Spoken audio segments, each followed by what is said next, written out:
Hello, and welcome to the stream today. Today, I'm super excited because number one, I know that we just did a horror news stream like on Tuesday, but so much has happened. You got a little taste of what we're going to be talking about in the intro, but I'm joined by some very special people today, so I'm just going to bring them right on. We have Ken and Ashley Sledge. Woo! Woo! Yeah.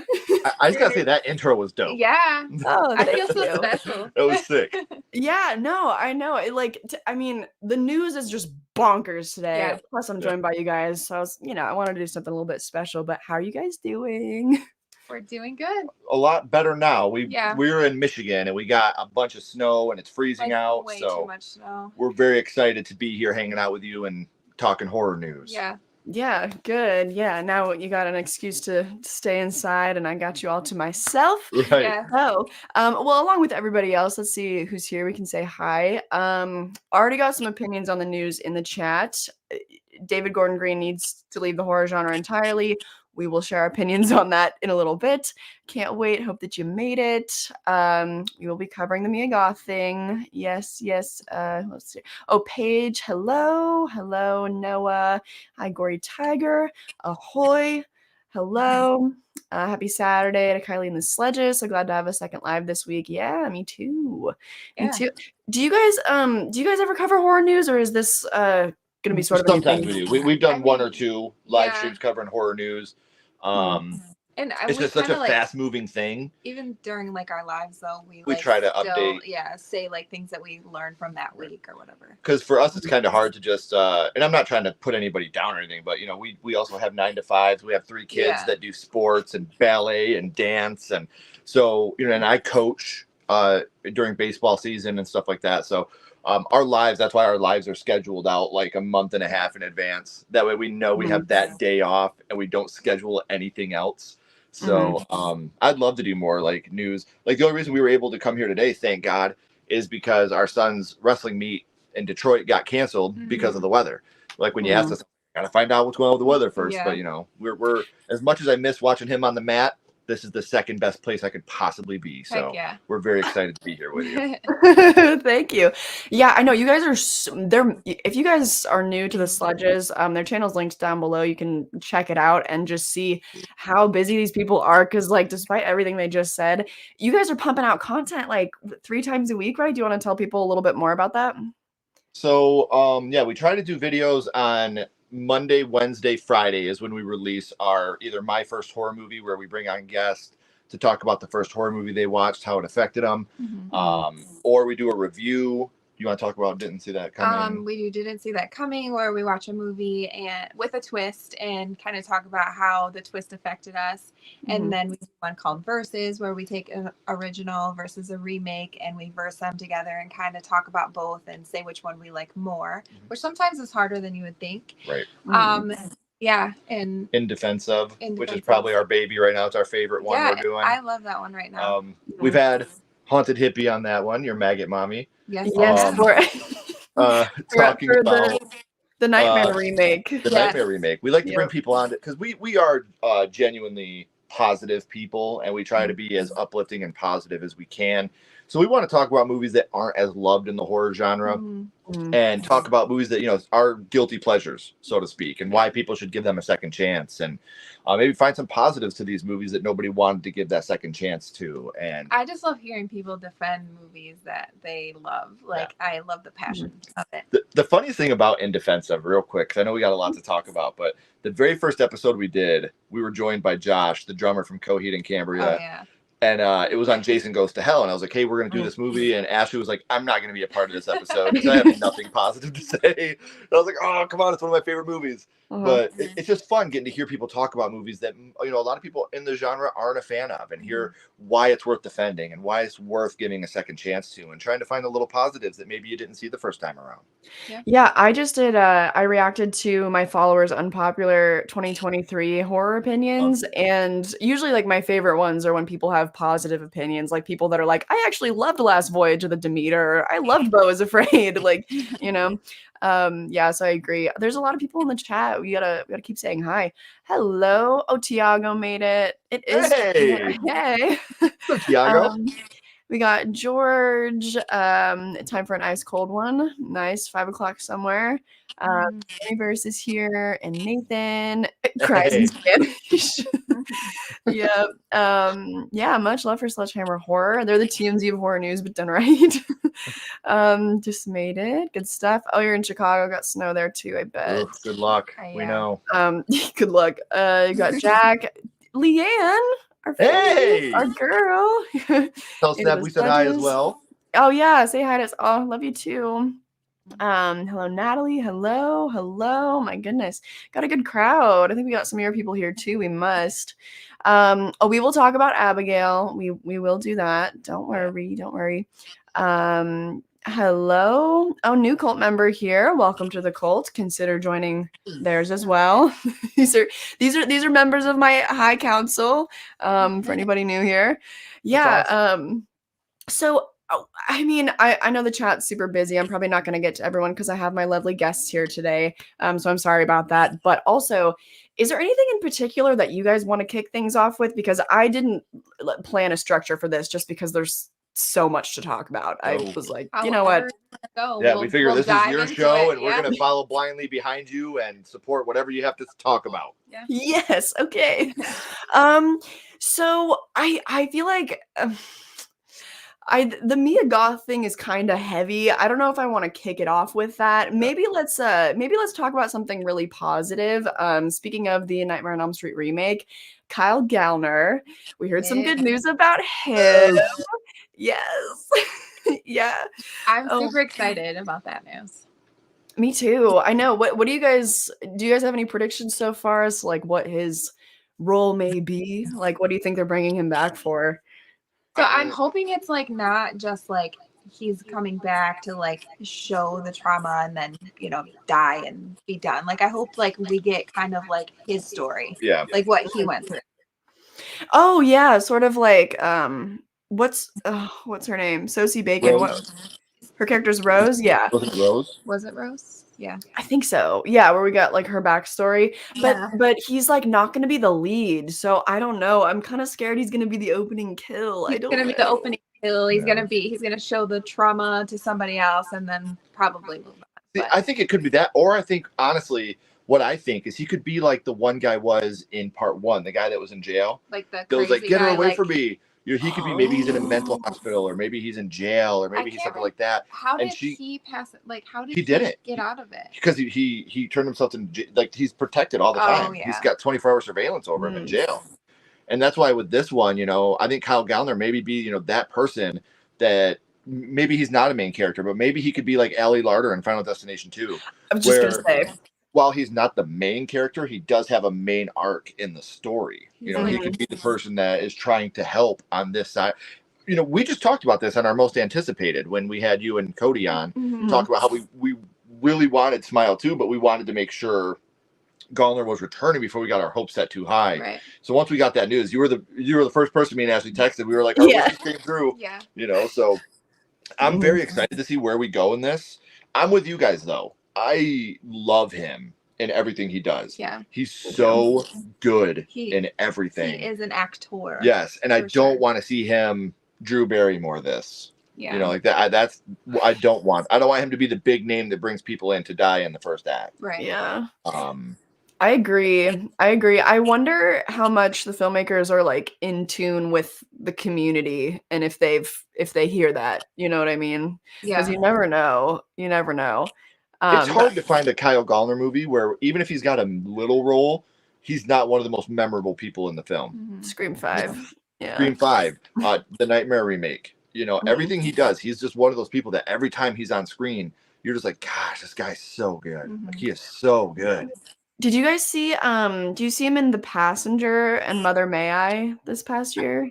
We have not seen Mother May I yet, but we did see The Passenger, and he's so good in The Passenger, probably his best role.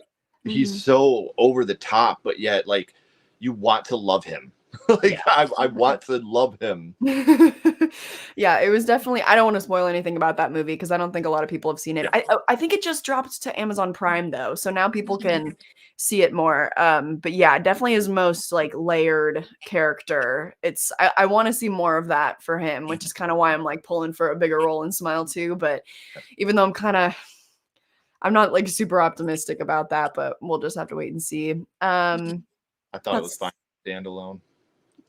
I mean, oh wait, are we talking about? I was talking about. Oh, you thought Smile was a fine standalone? I would have loved, I would have loved to see Smile as a standalone. Obviously, I'm not one of those people that's going to bash a sequel or a remake. You know, I'm going to watch it opening night. Mm-hmm. But Smile is, to me, one of those movies that it would have been fine if it was just like It Follows. When I heard they were doing a sequel, I was like, cool. But at the same time, it's like, it was so good the way it was. Like, I mean, I don't know. But it did end on like, you know, watching him, you know, like, so that was the big thing. Now that I know he's coming back, at least I know they're following the same story. Yeah. My fear was it was going to be Smile like 2 and we were going to be completely different with completely different characters. Just try to do a retread of the first one. Like, that's what I didn't want. Right. So at least we all knew with the marketing, like people at the baseball games doing the Smile and shit, we knew that it was bound for a sequel. The marketing was just so good. So we'll see what they do. Yeah. I feel the same way about like Black Christmas, which is one of the only examples I could think of that actually never got a sequel, you know? And so I don't know, have you guys seen It's Me, Billy? Yeah. So I'm psyched for a sequel to that, but honestly, like I think hot take, I was a little bit happy that Olivia Hussey actually couldn't return for the sequel because I was like, we're leaving the original open-ended with her character. Like, yes, okay. Yeah, I don't know how you guys felt about that. I think the ending of the OG Black Christmas, like that gave me the most anxiety, like not knowing what was happening to her. Like I think that was more scary. See, and I agree with you, but I was really bummed for Dave because I know how excited he was to be able to get Olivia back. So I mean, I understood like being upset for him, you know, like as a friend, like, but she was having a lot of like health issues and stuff. There was a lot of health issues going on, and you know, it's just one of those things where, you know, I feel for you, Dave, but I also respect your writing so much that I know you can continue It's Me, Billy without her. I know that was not the standing point of the movie. I trust his writing, so. Yeah, I think it'll still turn out all right. But it's been postponed, I think. I'm not sure if it's still, yeah. This I agree. This is a good time to do horror news. There's a lot going on. People are talking about potentially Maxine has been postponed. We can get into that pretty soon here. I know you guys want to talk about that. That's like all people are talking about in the chat. Maybe we should move on to that. Yeah, let's just do it. Let's just do it. Rip off the Band-Aid. Yeah. Okay. All right. So I'm just gonna pull up this Variety article. It's really, really short. I just want to share like the details of what's going on, what's allegedly going on. And just as a disclaimer, you guys can feel free to chime in, but I just would prefer not to see, like, you're all entitled to your opinions. I just would really prefer not to see any like victim blaming language in the chat, like, oh, they're making it up. Like that's just never a good look. When we were talking before, Ken brought up a really good point that it's like, if it was a male actor that did this to a woman, like the conversation would be very, very different. So just please be respectful in the chat. I think I have several mods here, so I think we'll be okay. But we love Mia Goth too. Yeah, you know, but we do. There's some like Kylie was saying, you never blame a victim until you know the whole story. It's okay to say I reserve judgment until everything comes out, because like there's always sides of a story, and we've only heard one so far. So it's perfectly fine to reserve judgment, but to come out and say this guy, blah blah blah, this guy, blah blah blah, making it up or whatever, we don't know. And that's how death threats happen. That's how people get scared into silence. That's, you know what I mean? Like, let the story unfold. Let's not be judging. We're all heartbroken about what could potentially come of this, and I'm not talking about a movie. That's a movie. Obviously, it's my number one most anticipated, but that's not somebody's life and livelihood. So you know, it's. Even your favorites have to be held to a certain standard. You have to hold people accountable, and they have to be held to the standard of integrity that you hold for yourself. Right. Well said. Okay, so I will share this article, and then we will just go through some of the details of what's been shared so far. So, yeah, so it's a background actor that's suing Mia Goth. So it seems like there is officially like litigation happening to my understanding.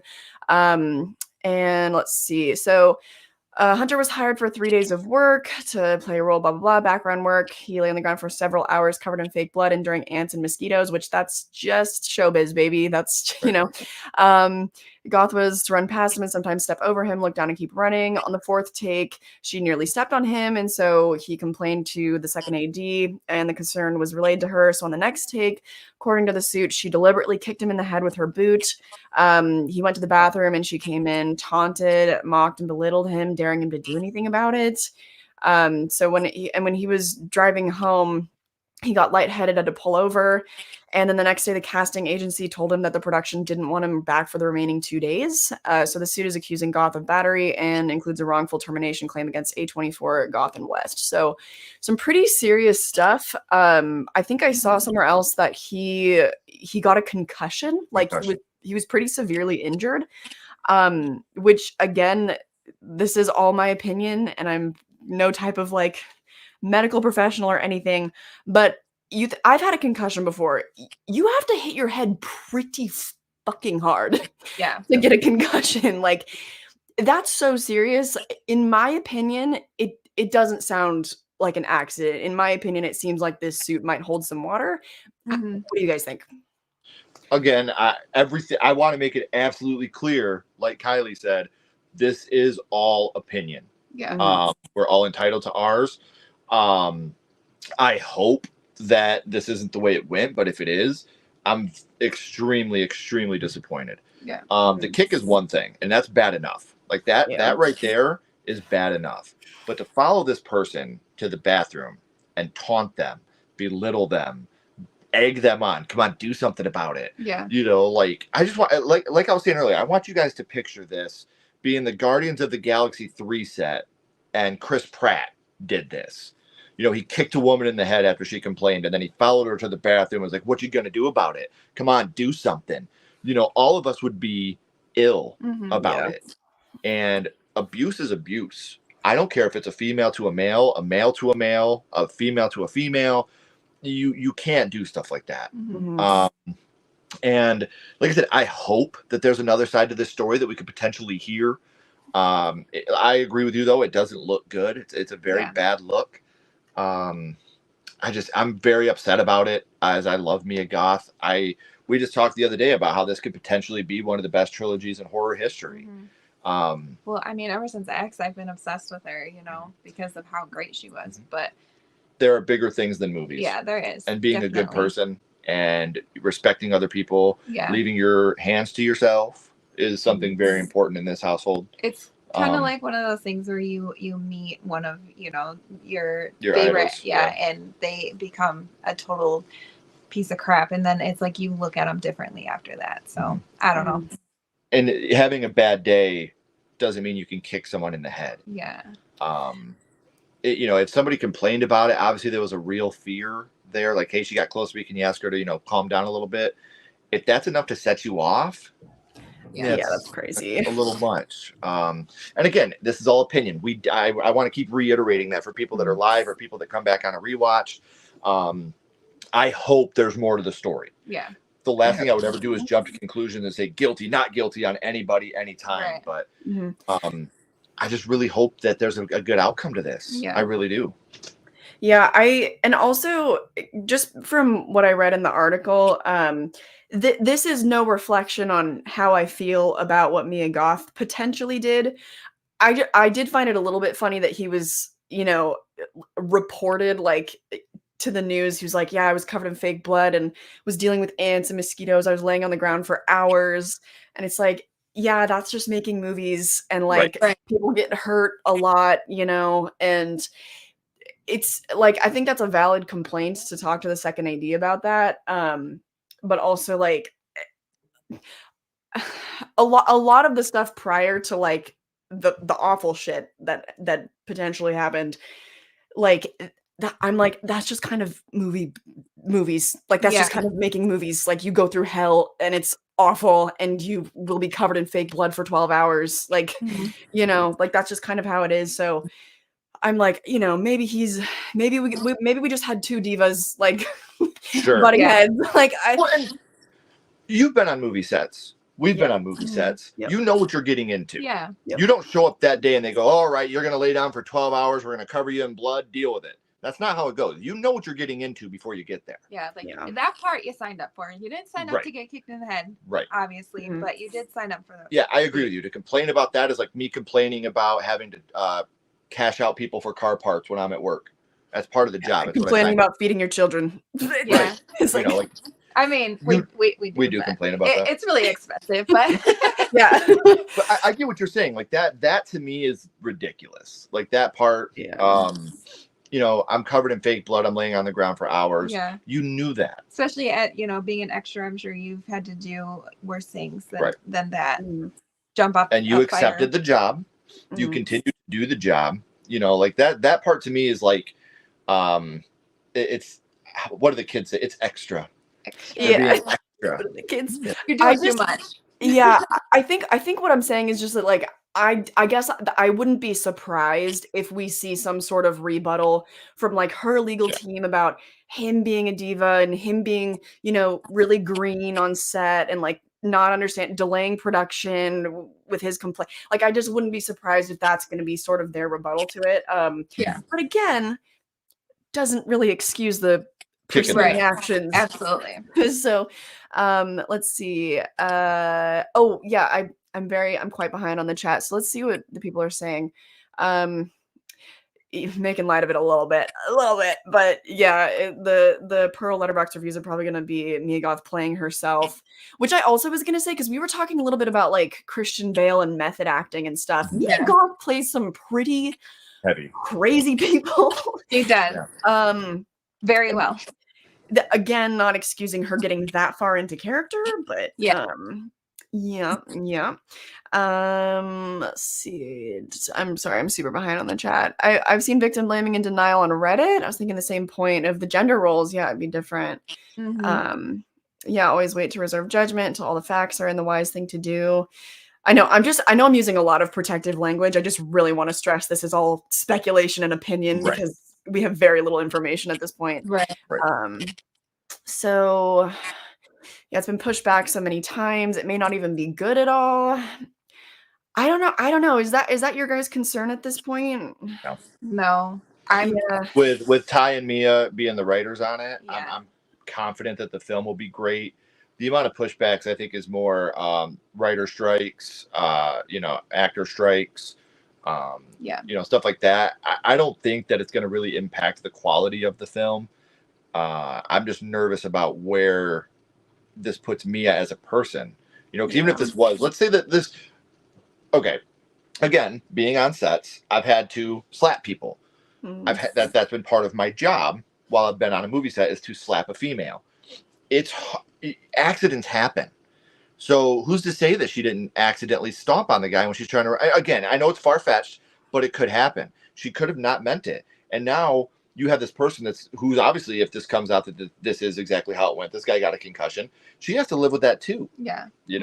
So beating her down as a person, even if it was an accident, if there's so many different outcomes that this could have. My whole thing though is if it was an accident, why not just apologize and move on instead of like belittling it? But we don't know what, I know. He could have got up and been like, you F and B, what the F is wrong with you, you stupid C? And then she follows him to the bathroom like, you got something to say? Again, and I'm not trying to say that's what happened. Please understand that I don't know. It's just all hearsay, I'm trying to play every possible outcome in my head. Because if somebody kicked me in the head, I'm probably going to get pretty mad and start talking shit. Like that's just who I am.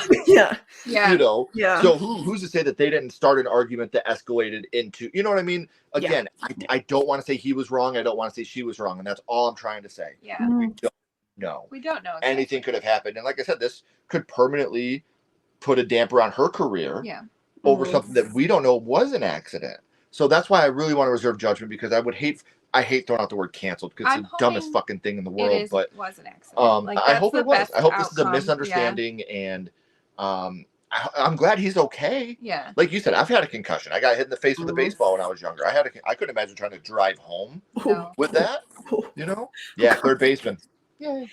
Oh, I had a one of those like big glass Voss water bottles fall on my head. Oh, geez. That's how I got a concussion.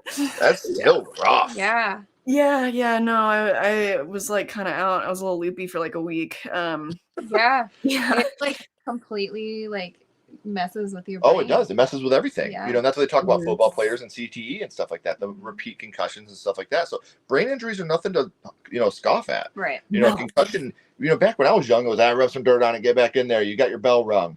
Now we've got medical studies to show this is serious stuff. Mhm. You know, Oh, and it can yeah. have a serious effect on you. So, I Mhm. mean, first and foremost, I'm glad everybody in this situation is okay. Yeah. You Mhm. know, like that's very scary. And second, I hope that we can move on to this, and I hope that maybe he's mad at this point, and like you said, putting in extra things like the blood and the bugs, and maybe he To calms down. over-dramatize Right. it. Like Hopefully, sympathy points. That's kind of a little bit of a vibe I'm getting. Right. But yeah. But I just hope that the real truth comes out, because we all know there's his story, her story, and the truth. We all know that. Right. I hope that the truth can come out and the right repercussions are taken by both sides. I mean, there's got to be more people that were there that You got to have witnesses in, because it was an extra. There was more extras there. So Mhm. people are going to speak out, and they're going to say what really happened. We're going to get to the bottom of it, and I hope that the people that need to be held accountable are held accountable. That's Yep. it. Something that we teach our 15, 11, and 3-year-olds. Accountability. You do something, you do it. You don't do it, you don't do it. You say you're going to do something, you do it. That's it. And I hope that we can get that type of accountability in the situation. Well said. Well put. I hope A24 isn't going to turn into all these studios to hire problematic people like Warner Brothers with Ezra Miller. A menace to society, that one. Yeah, let's see. The kids say extra. That's 3 off my life. Hey, Dice. Yeah, no cap, Dice. Yeah. Oh my god, I don't even say that one. He tries to be hit. Wait, Kylie says she doesn't say that? That's cap. What? I'm not. It's so weird because like I'm Gen Z, but I feel so disconnected from like the younger Gen Z that are like 5, 6, 7 years younger than me. It's just the funny thing is completely like different. The only reason I even know this shit is because I work with a couple of Gen Zers who are absolutely amazing. Love those kids to death. They're like my little brothers, like my kids. I treat them like my kids. Yeah. And then my son, like he comes and he's like, "You do it too much, you sus." And I'm like, "The fuck are you talking about?" Like, please, translate that. Yeah. You imposter. Yeah. The fuck are you talking about? What did I say yesterday? I was like, "That's dog water." He was like, "What?" Yeah, I was like, "Yeah, I know some slang." Start making shit up. I know. No, that's really. That's urine gone on the sheets, bro. That what? I don't think that one's gonna hold. No, He's making. I'm just making things up. Oh, okay. I'm just looking around the room. That's Barbie doll on a dresser, bro. I was like, okay, because I'm really behind. I'm sorry. Okay, so I mean, I feel like we've kind of covered our ground because we just don't have enough information to do anything but speculate. And there's some better news to talk about. Do you guys want to move on, or Absolutely already? Okay, let's see. Maybe we can bounce back and forth with like positive news and then more hefty news. We'll talk about David Gordon Green later because that usually brings out the vitriol a bit. Did you guys watch the Abigail trailer? Yeah, like 50 times yesterday. Oh my god. Okay, because I don't watch trailers, so I don't want to talk like any spoilers. No. But I do want to know your feelings about it because we finally. Oh yeah, just update everybody if you don't know. So I've been talking about the untitled Radio Silence Universal Monster movie that's coming out this year for the longest time. I've been so excited about it. It's also starring Melissa Barrera and. So I've been super excited, but I don't want to watch the trailer. I just want to know your general thoughts on it, though. I can quote it word for word. Oh my god, trailer. Yeah, no, we literally we had to watch it repeatedly. Our daughter watched it with us, and she wanted to watch it like over and over again. Our 3-year-old. Yeah, she was because one, she loves horror. Yeah. 2, she's a dancer, so she saw. I don't think that's really a spoiler. It's a ballerina. That's part of the big thing about it is this little girl Abigail. Yeah. But I think it reminds me of a mix between if you took Megan and You're Next and put those together. Yeah, I could see that's that. the vibe I get from this. Okay. Okay. That's good. That's good. vague. That's good. That's okay. That's perfect. There's definitely humor. Even in the trailer, there's parts where you're like, ha, love it. Yeah. Oh, that's their signature. I think that I mean, because Radio Silence, like they're good at kind of, there's a definite tone to their movies, you know, like their Scream movies and Ready or Not. Like, I have a feeling it's gonna feel kind of like that, which really excites me. I'm having to like hold back because I wanna talk about it more because I'm excited, but All I'll say is like you were talking about the cast, like you got Melissa Barrera, Giancarlo Esposito, who looks amazing, Catherine Newton, you know, for all of our freaky friends. I love her too. Yeah, Kevin Durand is in it. I mean, the cast is huge, and it looks like it's gonna be one of those, just a fun. Yeah. You don't got to think about nothing. You just go and you have a fun time. And I'm trying to be as careful as I can with what I say because I don't want to spoil anything for you because I know that you don't like watching the trailers. But it really is one of those movies that I think is going to ignite something. Yeah. And this is a movie where even from the trailer you can see the direction you could go to continue the story, whether it's before or after what this movie does. Yeah. There's a certain scene in the trailer already where you're like, okay. So you're feeling a potential franchise vibe? Yeah. Oh yeah. And again, I love the fact that the most anticipated horror movies for us lately in the last couple of years, whether it be Megan, The Black Phone, Abigail, are carried by very young casts. Yeah. You know, Megan was carried by two amazing young ladies. The Black Phone was carried by an amazing young man and an amazing young lady. And the young lady in this movie that's playing Abigail looks like she has potential to be that horror icon in the making. There's one line she says in the trailer where I got little emo goosebumps. You're like, ooh, what's happening here? But you know, my daughter, she was sitting there the 3-year-old. This isn't the 11-year-old, it's the 3-year-old. Watching the trailer over and over, and I got to a part and she goes, I'll see you in 24 hours. And I was like, you know it already? Like, you're quoting it? Are you serious? So, yeah, it's something we're both very, very excited about. Yeah, there's gore for sure. Oh, definite gore. I think it's going to be over the top gory, so I like that. Yeah. Oh, Radio Silence is good with gore. They're good with gore. Yep. Yeah. Someone said my nephew and niece are constantly saying Riz, AO, and Cap. Riz. I do say Riz. Are you familiar? I mean, they call me the Wizard of Oz, so I get it. They do not. They do not. Nobody calls him that. I'd be walking down the street and they'd be like, yo, there's the Risley Bear. I've not heard that one. Oh my god. I'm going to say that one. I'm sorry. Oh, okay. Anyway, no, Riz is a favorite of mine. I do like saying that. Yeah, I know I'm a 90s baby, 99. We almost didn't make it. Geriatric. I was almost a 90s baby. We were almost together when you were born. Someone said I already know Abigail is going to be my favorite movie of 2024. It looks fun. Did it move up your ranking for your most anticipated at all after the trailer? Oh, absolutely. Absolutely, yeah. Absolutely. Because I mean, like when you were talking about it, like it didn't have like a name or anything. So it was hard to be excited about it when you didn't know all the details. But now I'm excited for sure. Yeah. Very, very excited. This would have easily probably been top 5. Yeah. Had I seen a trailer. Yeah. Because I love horror. The older I get, the more. Don't get me wrong. I love the dark, twisted. I love it. But now I'm a father, and I like to be able to take my kids out to the cinema. And I like seeing movies that I could potentially take my kids with me to see. You know, Five Nights at Freddy's, Megan, Abigail. I feel like I could take my daughters to this, and they would be comfortable enough to sit through the whole film. So I do like those fun, goofy, no-brainer horror movies that you just go in and have a good time with, too. Did you guys all go to Renfield? The girls did not go to Renfield. Yeah, we didn't take them to Renfield. I think they would have. I think it would have been okay, but Chloe loves gore like me, so she probably would have loved it.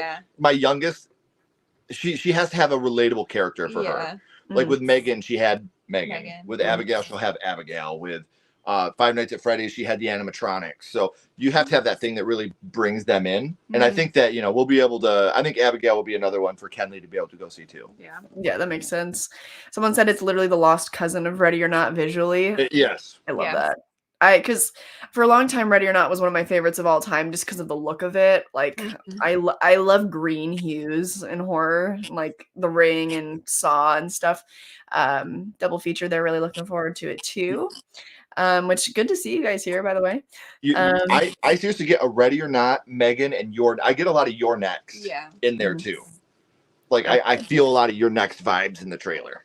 Oh, that excites me. That's coming out in April? I believe so. Yes. April. Yeah. Pretty soon. I know. Let's see. The Ones Who Live. I haven't heard of that. Do you guys know anything about that? Ones Who Live. I don't know if I've heard of that one. I know the name. I wonder if I've already forgotten about a lot of the movies I talked about in my most anticipated of 2024 because I did a video where I just rattled off like 60 movies. But that was a little while ago. Let's see. I just want to see if anybody chipped in. I still want more Nick Cage's Dracula. Same. Yeah. Same. Is there going to be CGI gore? Yeah. Could you tell if it was like practical? There will be some CGI gore. I look at it the same I look at Renfield. A movie like this, it'll work. It'll work in this movie. I don't want CGI in Scream. Right. But a movie like this where you're going over the top. But I think I don't want to spoil. Okay. There's parts in the trailer where you can see they are done practically. I was going to say the certain part where like you can see the practical. Yeah. Are you talking about? Huh? Yeah, that part where she like. Yeah. Okay. Yeah. So there are definitely parts in the trailer that you can see they do use practical. I think this would be a movie that really does both ways. They try to go practical as much as they can, but they'll use CGI to be over the top because look at Renfield. I didn't see anybody complain about the CGI in that movie because it worked for what that movie was going for. It looked perfect. Yeah, I think because when the tone is like slapstick, practical is a little bit too serious. It's like it's kind of a lot.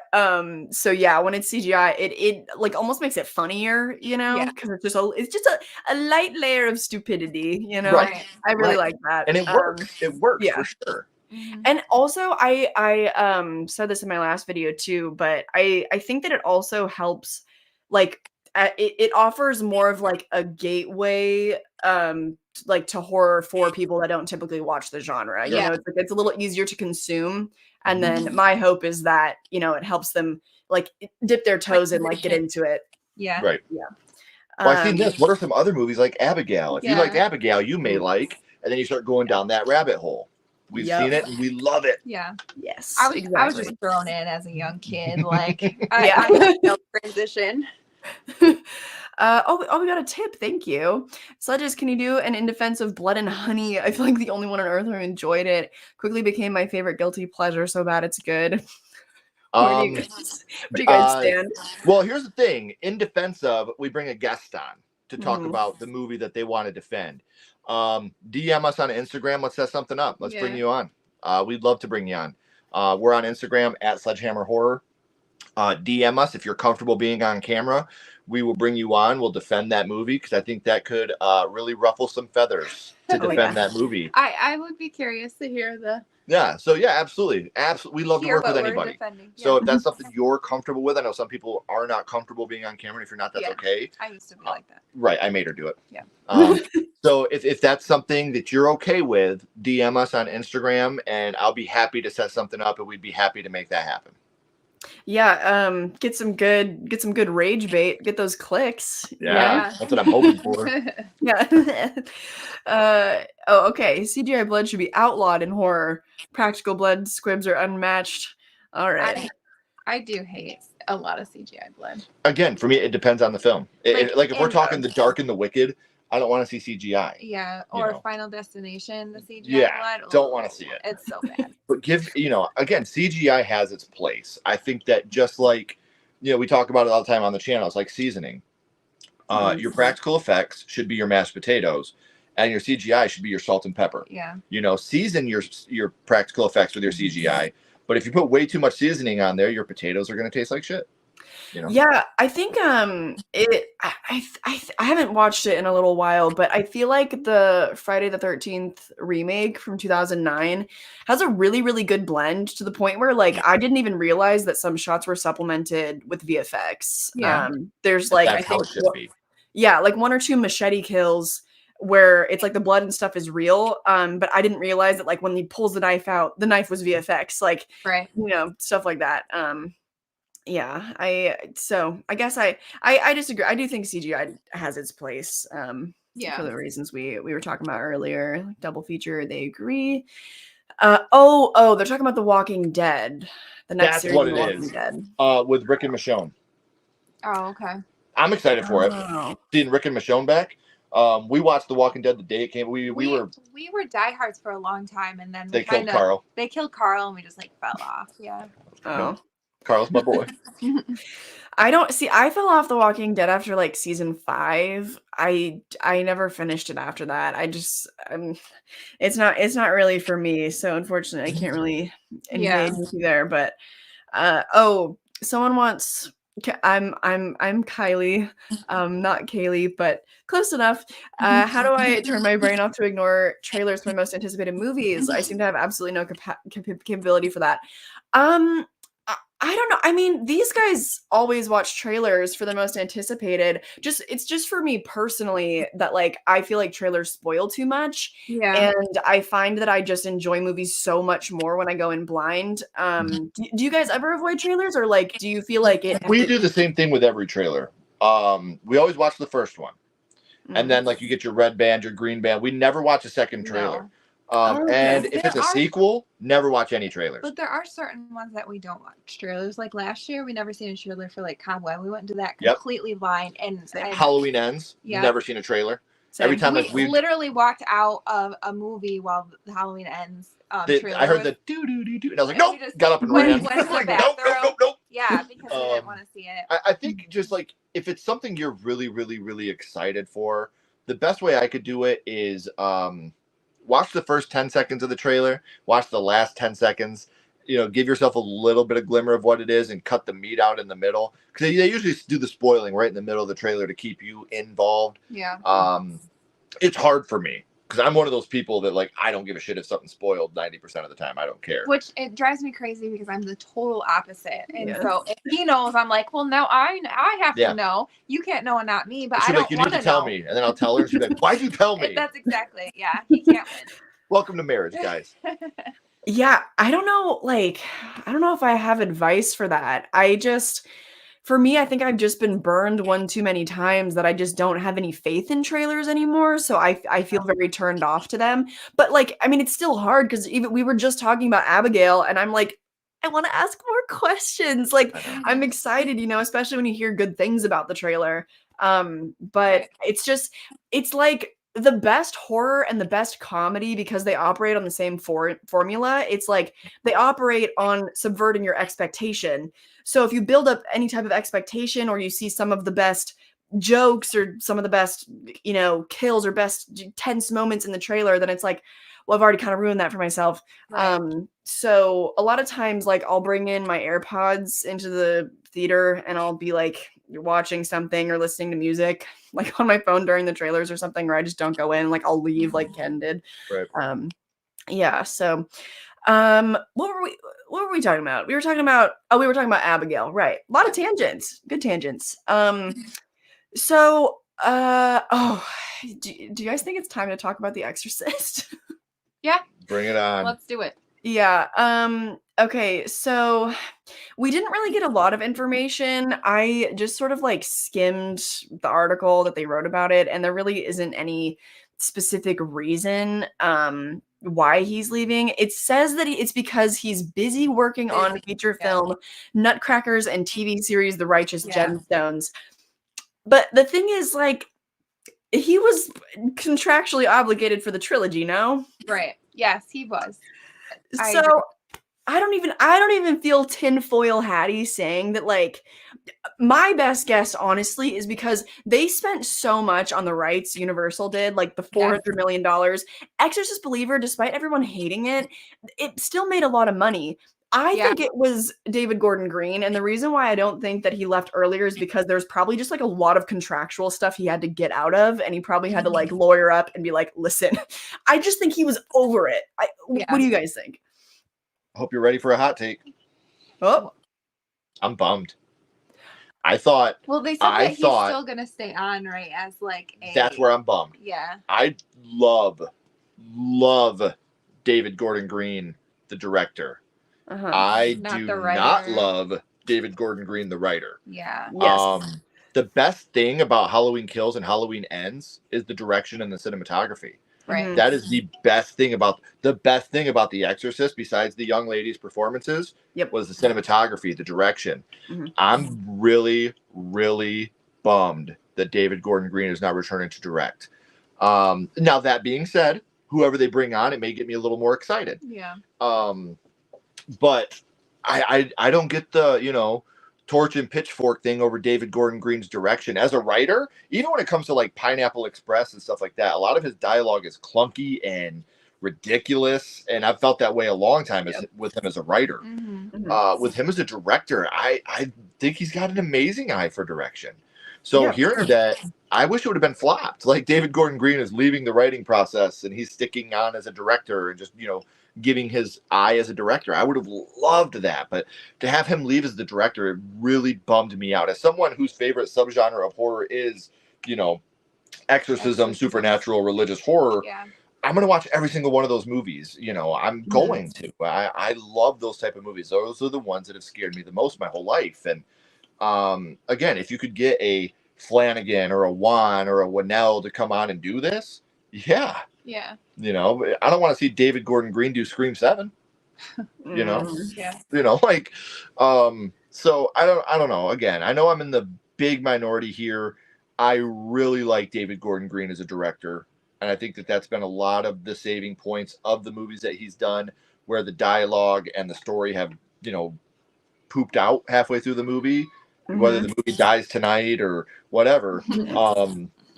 I think that his direction has never, ever been a problem. Yeah. I don't know how you feel about I agree with that for sure. Yeah.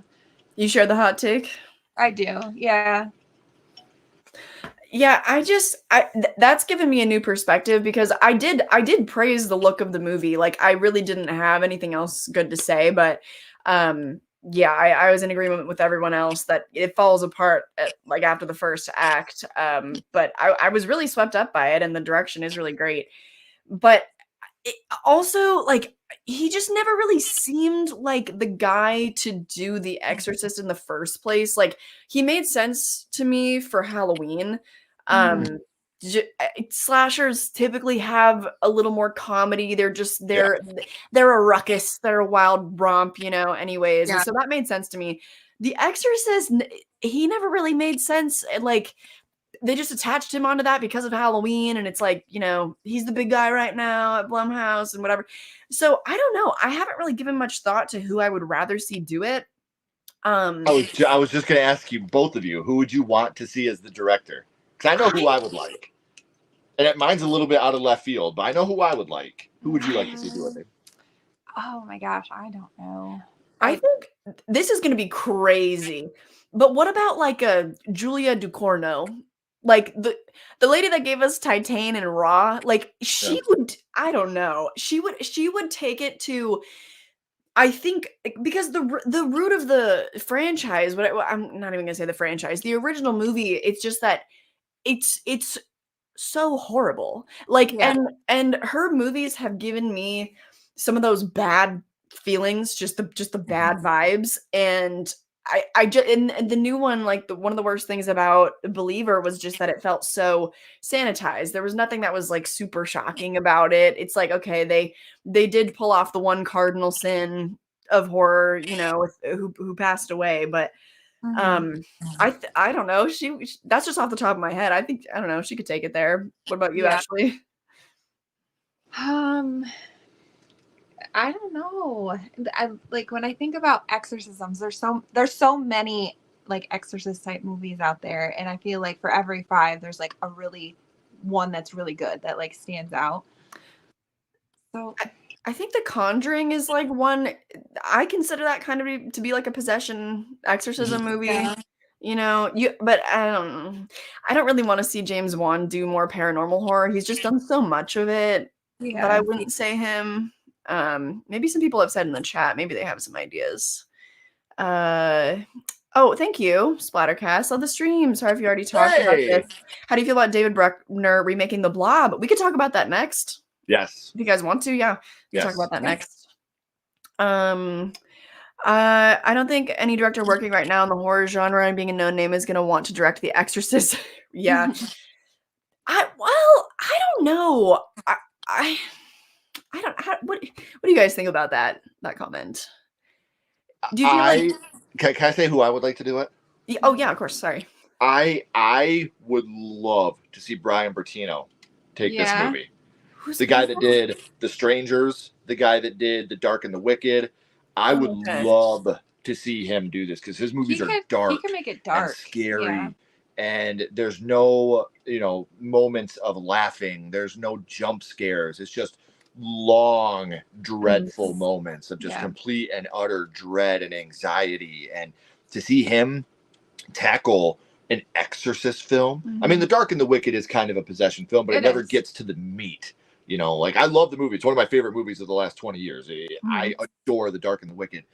But to see him bring that Strangers and Dark and the Wicked vibe to an Exorcist movie, put me in, coach. I want to play. I'm in. I'm 100% in at that point.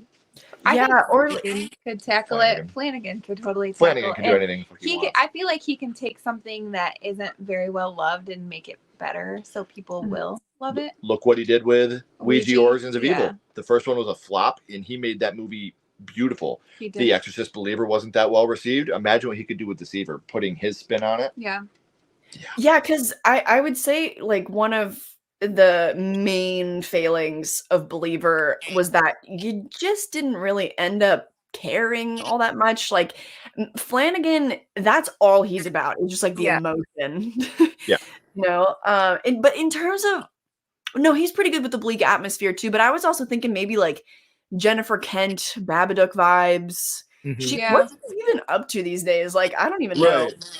Yeah, but I guess to respond to Ryan's comment, I don't know if it's about directors not wanting to be involved. I honestly think that like it's kind of just about David Gordon Green. Like I said, I think he just was over it. People literally on Twitter telling him to go to hell for like we never endorse that. That's too much. Well, we're talking the last time. Christopher Landon's kids were getting death threats and doxxed because of what happened to Melissa Barrera on movie, screen. Guys. It's a movie. It's not. But Christopher Landon had nothing to do with it. Right. He didn't make the decision. Put the blame where it's meant to go. Like right. Yeah, and you gotta promise someone like, "Yo, I don't like what you did with this movie." You don't. Poop emoji. Yeah. Threatening someone's life over a film, like, dude, we gotta grow up, man. Like, we gotta grow up. I don't know why people feel entitled to do things like that. It's I don't know, being emboldened behind a screen, yada yada, sing old song and dance, you think Ty West's ability to cultivate a somber ambience may lend well to an Exorcist project? Perhaps, yeah. We're gonna have to see. I think that any director would jump at the chance to direct an Exorcist movie. And I'm not trying to be argumentative. I just think that it's such a big name, and any director would want to put their take on that. What is widely known, whether you agree or disagree, I think it's just widely known that most people's scariest horror movie of all time was the first Exorcist. Right. To attach yourself to that and try to say, "Hey, I can do this," I think any director would jump at that opportunity. Honestly, like give me this challenge. Yeah, let me see what I can do with this. Let me take a hit at this. Yeah. I think there's also the boat of people because I'm thinking about it as a director myself, and I'm like, I would have imposter syndrome. Like, I don't think I'd be right to direct an exorcism movie. Like, that's such big shoes to fill, and it is hard.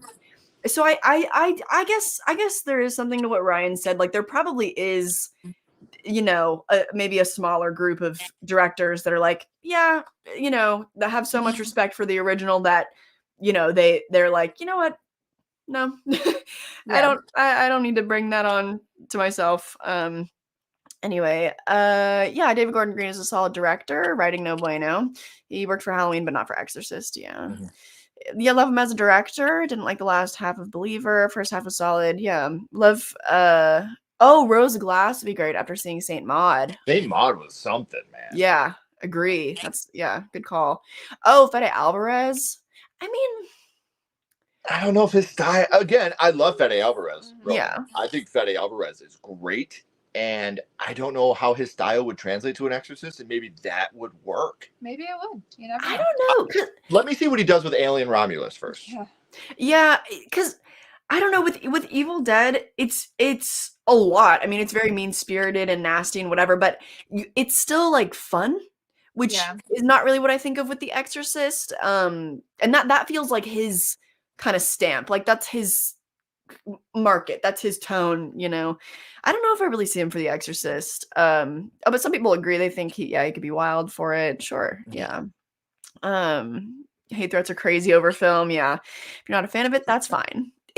That's what, yeah. That's what's crazy is like people also just, they'll like project things, or like if I don't like a movie, people just like will make up their own reasons to why I didn't like it. It's like Last Voyage of the Demeter. It's like, oh, you just didn't think it was accurate enough to the original Dracula. What? I haven't even read that book. Like, right. You know, that's the thing that bothers me, especially for you guys. You know, like my wife gets that type of. My wife was called racist because she said The Exorcist that we heard before we had even seen the movie. We were doing our short, and Ashley said on the short, we know this movie is very divisive. I said we're gonna go. We're gonna go in and see what and they made it about color, and I wasn't even thinking of it that way. We said it was divisive because we went in a day late. Yeah. So all the reviews were out, and some people loved it, some people hated it. And the first person was like, "Oh, of course, the racist white lady says it's divisive because it has black people in it." And I was like, "What? Yeah. You obviously don't know my wife. Like I never comment back to people like that. I couldn't help myself on this one. Yeah. I was like, listen, you obviously don't know my wife and her character. I was very upset. Very, very mad at that. I think, I mean, I never take that personally, because it's like any accusation is really an admission, because it's like, okay, so you think like that. Yeah. See, like, if it's me, I don't. Say what you want about me. I don't care. Not her. You know, if you got something you want to say to me, say it. I know, but not to me, it's not. It is. When you start talking, like I tell my kids, when you start talking to her like that, that's not your mom anymore. It's my wife. And nobody talks to my wife like that. Like nobody. So I can't get over that type of stuff. It makes me too mad. A thing or two. Yeah. Anyway. The Millmeister is here. Thank you. Isn't my favorite genre of horror. I think Scott Derrickson would be a good choice. I like what he did with Emily Rose. That to date is the most recent exorcism movie I actually like, which I haven't seen. He also did he do The Black Phone? And Sinister? That guy? Yes. Wow. That's actually, that would be a good choice. Yeah. That's a good call. He is returning for The Black Phone too. Right. Yeah. And Ethan Hawke is as well, right? Yep. We're getting, that is all I care about. I'm just wondering how they could possibly do that. Yeah. But and why Mason's coming back too. I don't know about Madeline McGraw, but I know Mason James is coming back. Mm-hmm. So I just wish, like, my one gripe with it at this point is that I really hope it's not actually going to be called The Black Phone 2. I hope that's a working title, because what do you mean? Like, I guess I won't spoil it. Most people have probably seen The Black Phone at this point, but like, how are you going to make a sequel to that? You know, like a prequel, okay. That's like, even if it's, but my thing is, if it, to me personally, I don't see how it can be a prequel, because how can you bring Mason back for a prequel? That's the problem there. So I just feel like we're kind of stuck. I'm like, where do we go from here? Right. Because of how it. When I heard that, I felt the same way. When I heard there was a Black Phone 2 coming out, I was livid, furious. Then I saw that Scott was coming back to write and direct. Yeah. And that Ethan, Mason, possibly Madeline were coming back. I was like, okay, I'm a little less angry now, you know. But when I heard that that was the big one for me, was Scott coming back. I was like, okay, cool. Just like Josh Stolberg. That's the reason I'm so nervous about Saw 11 is Josh Stolberg isn't coming back to write. Mm-hmm. You know? Yeah, I know. And like, what screams, okay, you don't have a plan, then the writers are not staying on. Yeah, you know what I mean? I don't think it's a secret how big of a fan we were of the film. You know, like we were big fans of the film. Had everything we loved. It was scary. Had a baseball subplot. Yeah. There was so much to love about the Black Phone. There's a lot of great kid actors again. Yeah. Yeah, which is, you know, hence the worry. It's hard. It's so hard when you love something so much, and then you feel like you're supposed to be so excited, but it's like hard because you feel kind of anxious about it, you know. Also did Hellraiser Inferno. I didn't know that. I didn't know that either. Good call, George. Anyway, I insult you. Is it George or Jorge? I think George. This is okay. Yeah. I would hate to insult you. Like that's the last thing I would ever want to do to somebody. I realize I don't think I've ever asked. I'm so sorry. I'm so sorry, George. But yeah, let us know. Oh, I guess the Black Phone kid sees dead people. That's that's true. That's true. It easily could go that way. And Black Phone multiverse, sure. We're saying like if it's an origin story though, it wouldn't really make sense to have the kids come back, you know? Unless they came back at the end and it was like how it led up to him getting to those kids, but why bring them back just for that? Yeah, that you know, like that to me. Sense. Yeah, it doesn't. But how it ended, like I just don't know how. Again, I hate prequels, so I'm the one that's going to be like, no, don't make it a prequel. What are we going to do here? Right. I trust Scott Derrickson. I think he's great, and I trust him. I hope that he can give us something amazing. Yeah. Yeah, I wonder. Because I feel like I lean more towards they're probably going to go the route of what this person just said, where like it's more a focus on, I forget Mason Thames' character name, but the like focusing on that sort of paranormal aspect of it. What was it? Sorry, Vinny. Yeah. Vinny. Yeah. An F. Yeah. Rather than I don't know.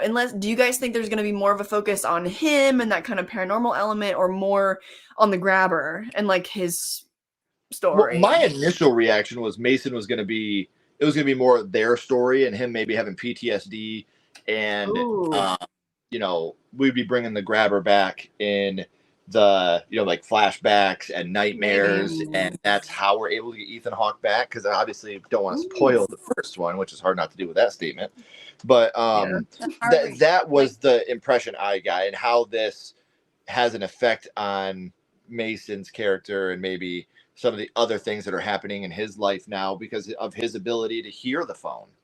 You know, like a other people in the basement couldn't hear the phone. You know, only Mason and the grabber. Yeah. So, you know, maybe there's a connection there that we don't know about that could be explored in the next one. Maybe it'll be kind of like Insidious the Red Door a bit, you know, character unpacking the trauma from the last movies. Yeah, okay. Yeah. No, that could be good. That could be really good. Actually. I don't know how we got on the Black Phone, but that was fun. We were talking about because we were talking about like who's going to replace David Gordon Green. Yeah. I don't know if we got into. Did we talk about your theories about why he left? Because I know I put my tinfoil hat on about him just like being done, just being over it. But I don't know if we talked. I think it was a mutual decision between the studio and you. Always, it's just like, and again, I'm sorry for all the sports references. It always comes down to the head coach. If a team is successful, if a team is not successful, it's the head coach. And if the team is not successful, they're going to fire the head coach and bring a new head coach in. I think this is one of those things where they're like, we spent $400 million on this. David Gordon Green's an easy scapegoat here. Let's see if, you know, we know how the fans feel about that. Maybe they had a mutual decision. He's like, I got all these other things we're working on. They were like, good, because we want you out for this next one. Who's to say that he doesn't come back for the third one if this next one's successful, or if this next one bombs, they're just like, fucking bring him back. Yeah. You know, he wasn't the problem. So that's the impression I got, is it was the old, you know, the team went 4-12, guys. We got to make some changes, and that starts at the top. I just feel like he kind of bit off more than he could chew, and this is the one that he, like you said, he was just kind of done, like, get me out of this. Yeah. I didn't even consider the studio, because on their side of things, they're probably like, you know what, it's really no longer a good look to employ this man. Right. You know, such intense vitriol, and it was so poorly received. yeah, they're probably thinking about the numbers and just the optics of like, but also I'm curious, like, do you think that they're still gonna go the Deceiver route? Like, are we gonna get is it gonna be a trilogy? Because we know that with what they paid for the rights, they're I was gonna gonna say They're gonna do. they have to. I think at they this have to at this point. Yeah. We all know that, especially with a studio, they're not going to take a loss. Yeah, because It's not going to happen. This one made what, like $67 million or Right. something like that. So they got a lot of money to make up. Yeah. So what I could see them doing is having this next one. Okay, if you guys haven't seen The Exorcist Believer and you don't want it spoiled, mute your phones, mute your speakers until we give you a thumbs up. I could really see them. Here I go. Mm-hmm. I could really see them making this next one all about Linda Blair's journey and how she got back to where she is now, and how her and her mom are back together, and how this is really affecting her on the upswing.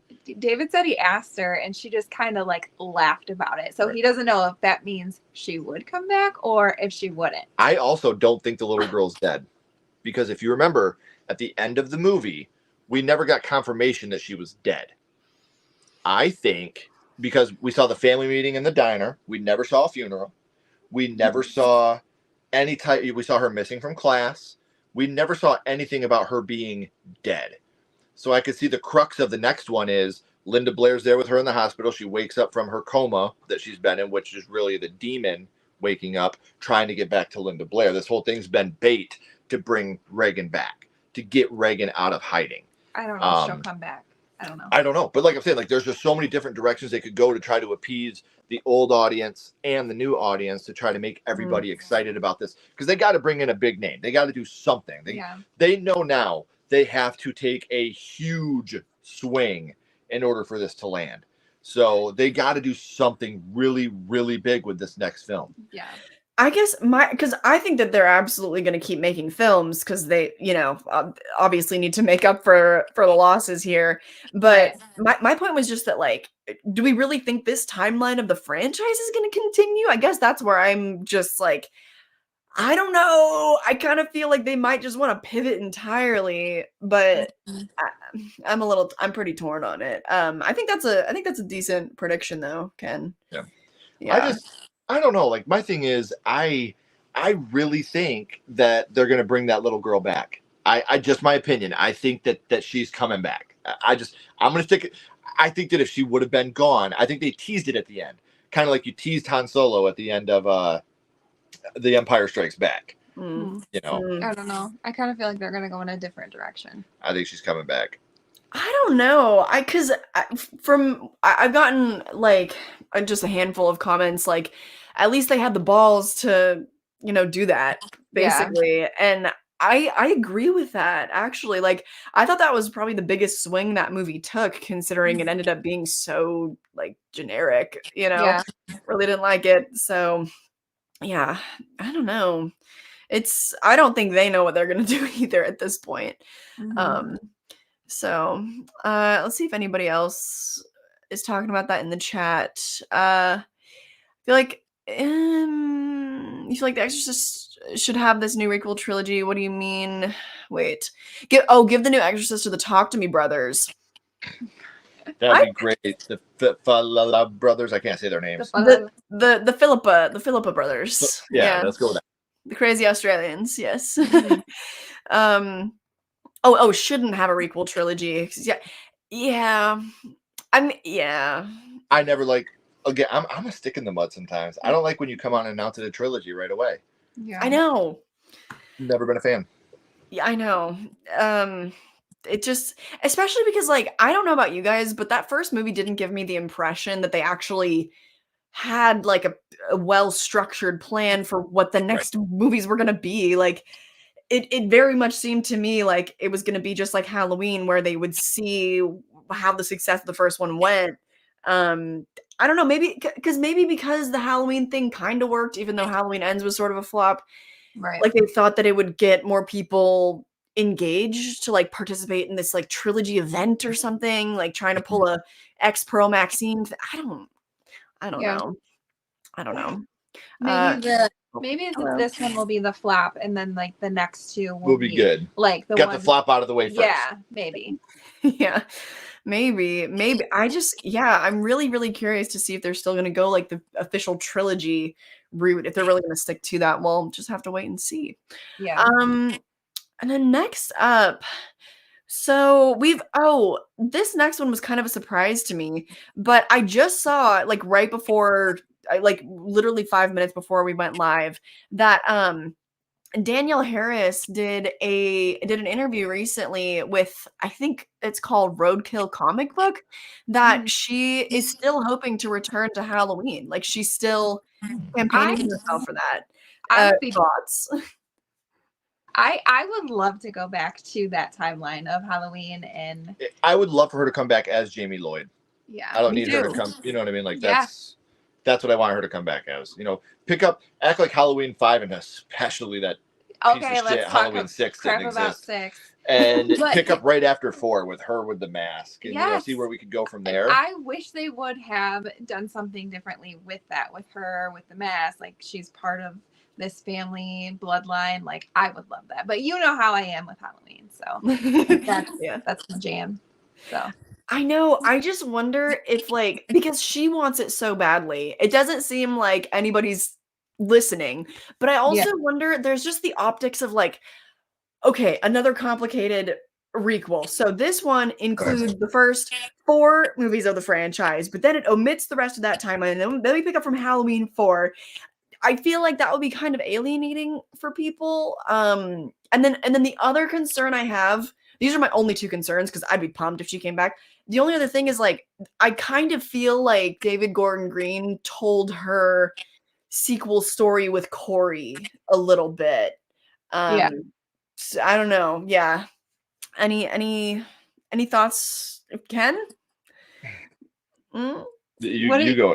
No, ahead. I said my piece. I'm not the best person to talk to about Halloween. I'm ready for it to be done for a while. Oh right, yeah. I forgot. I'm not a big Halloween guy. Right. If it was up to me, I would do with this new stuff they're doing, I would make Michael Michelle and have him be like a black woman. I think that'd be the way I'd go. Completely redo the whole thing. Okay. Wow. Hot take. Hot take. I offered the studio $13 to buy it, and they didn't do it. I was just gonna bury it in my backyard. I was like, I got 13 on it, guys, and they're like, nah. I think we can get a higher bidder. I was right up there with A24. Like we were going back and forth for a little bit. You're $13, yeah. Oh wait, yeah, right. Who I forget who won the recent bidding war. It wasn't A24. We thought it wasn't DreamWorks, was it? No. It was who is it supposed to go back to? Miramax. Miramax. Yeah. Developing a series. Right. We haven't heard anything about that since like October. Yeah. Oh, how weird. How are they going to make Halloween into a TV show? Like I think it would work with Danielle Harris because when you're making it television, it's already a more niche audience. Right. I could see that. Maybe she's like doing these interviews and stuff to like gauge public opinion on that. You know, maybe she wants to pitch something to Miramax. That'd be interesting. Yeah. Let's see. Retcon Halloween 6. Bring her and Paul Rudd back. Paul Rudd. As long as we can get rid of Halloween 6 in general, I'm happy. It's not going anywhere. Get rid of I like Halloween 6 more than Halloween 5. Oh, I think I put Halloween 6 just under The Exorcist 2 as my least favorite movie. Okay. I hate that movie so much. Oh my god, okay. Love and respect for people that like it, but it's just not for me. Theatrical or producer's cut or both? You know, I still haven't seen the producer's cut, and everybody keeps telling me to watch it. And I'm just like, guys, it's like asking me to, it's like I stepped on a nail with my right foot. And they're like, listen, it's not as bad if you do it with your left. So try stepping on that nail again with your left foot instead. You did that. The right one hurt pretty bad. With Rob Zombie's Halloween. That is true. And you liked it, so. Because I had never seen Rob Zombie's Halloween theatrical cut. I had only seen the director's cut, and I was out. Yeah. Much different. I like the theatrical cut. I do. The first thing that I saw was the director's cut, and I was like, yeah. Anyway. For me, SA is my big trigger. I can't. I can't. No, it's horrible in the director's cut. It's awful. It's too much. But I don't know. I think I have a hot take in that I just think the theatrical cut of Halloween 6 is so much more fun. The producer's cut, a lot of people prefer that one because it just like explains things better. There's like the lore is cooler to them or something, but I'm not really a fan of it. Anyway, yeah, the real question if they can get Paul Rudd back. I don't think I want to see Paul Rudd come back, to be honest. Well, the rumors were, I don't know if you guys remember, but the rumors were he was offered the role of Tommy Doyle in Kills and Ends, and he did not take it to go do Ghostbusters. Yeah. Mm-hmm. He chose to do Ghostbusters Afterlife instead of Halloween. Which I couldn't imagine him doing the Tommy Doyle we got in Halloween Kills. Could you imagine? No, he's our goofy little guy, you know. Yeah. It's just let's see. Oh, have we talked about Final Destination yet? No, we haven't. Oh my gosh. There's been a lot of rumors. We still got to talk about the Blob too, remember? Oh shoot. Okay. Oh yeah, we can just because I don't know if there's been like much reporting on that. We can just kind of like quickly share our thoughts on that. What do you think? Very excited. Mm-hmm. Very, very. We just did our verses on the Blob, the original and the remake, and we loved both of them. Like going back and rewatching them, and the fact that David Bruckner's doing it, you know he's going to keep it practical. Yeah, you know he's going to have it be that dark, as long as he does like he did with Hellraiser. Even though we weren't big fans of the film itself, it was beautiful. It was, I could see him being all practical, all scary. I'm stoked because I love the Blob. I think it's a great story. Yeah. I'm just excited if his remake is going to be leaned more towards the original storyline or the remake that we got in the 80s storyline, 58 or 88, which storyline he's going to follow more. Because they are two completely different stories.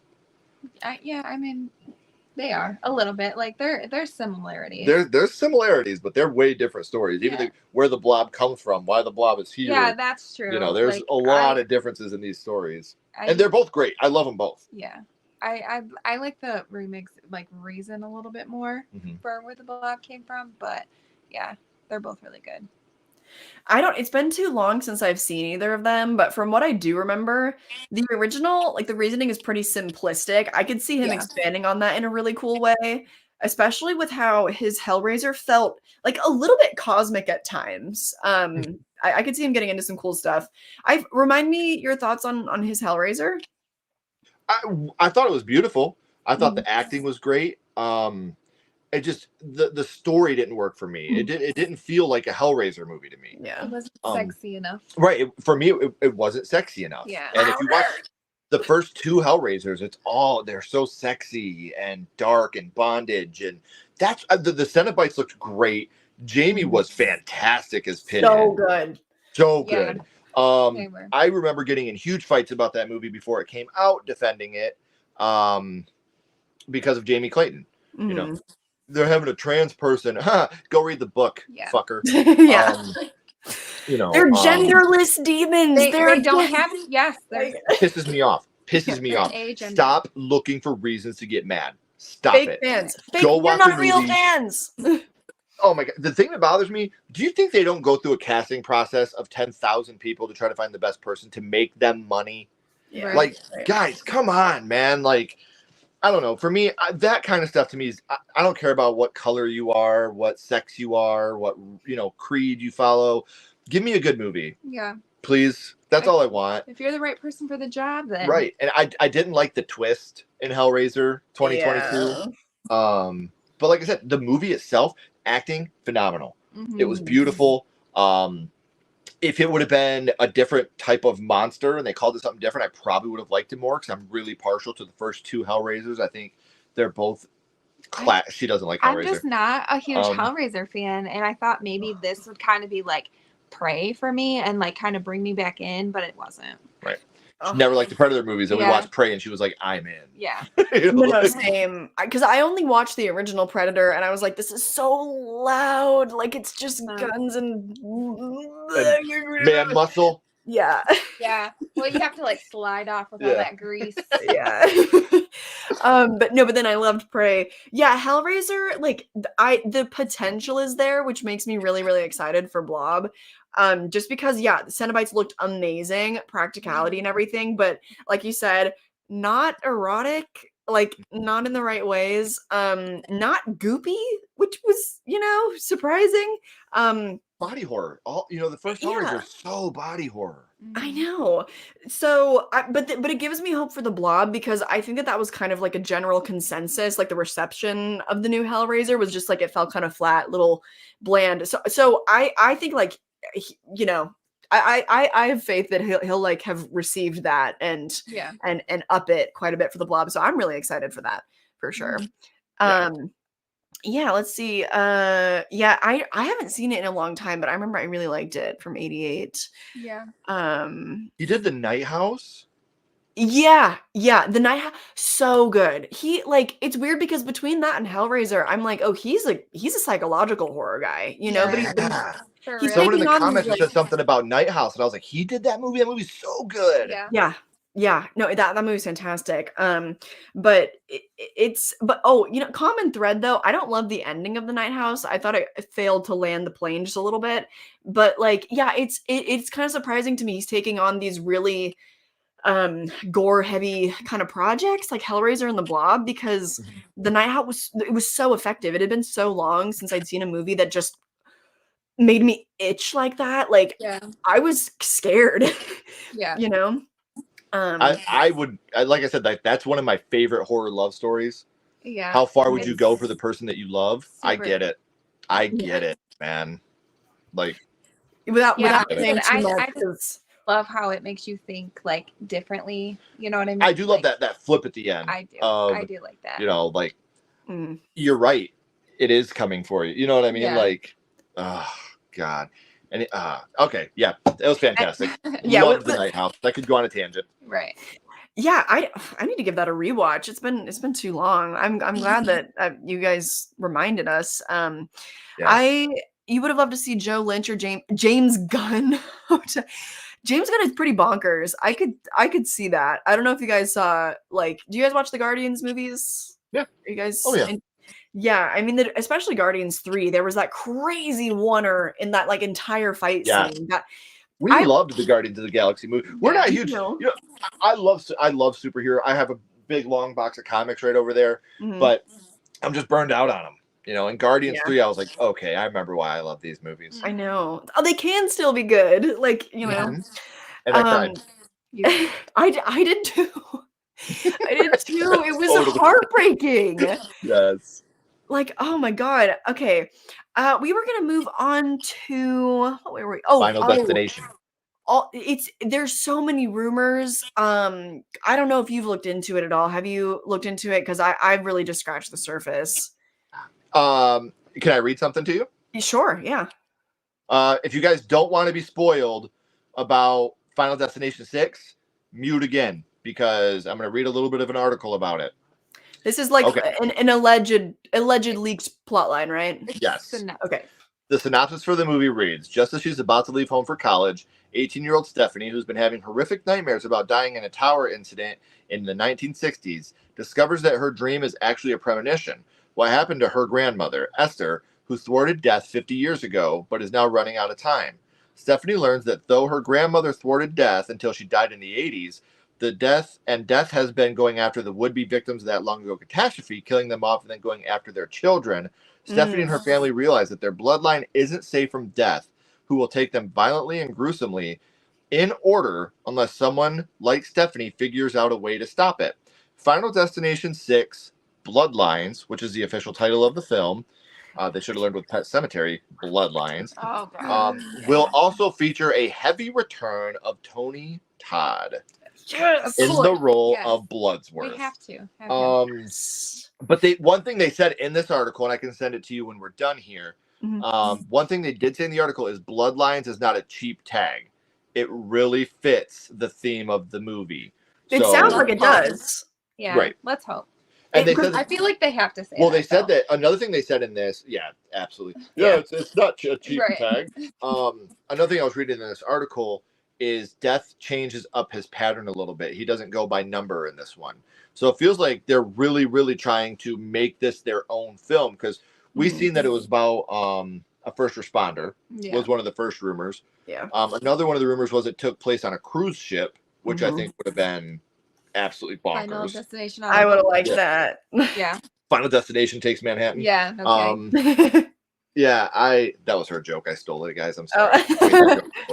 But yeah, it's Final Destination. To me, a very solid franchise. I'll be there. The last one was my favorite one, so I'm excited to see where they go in the direction of this one. Your favorite was the 5th one? It was.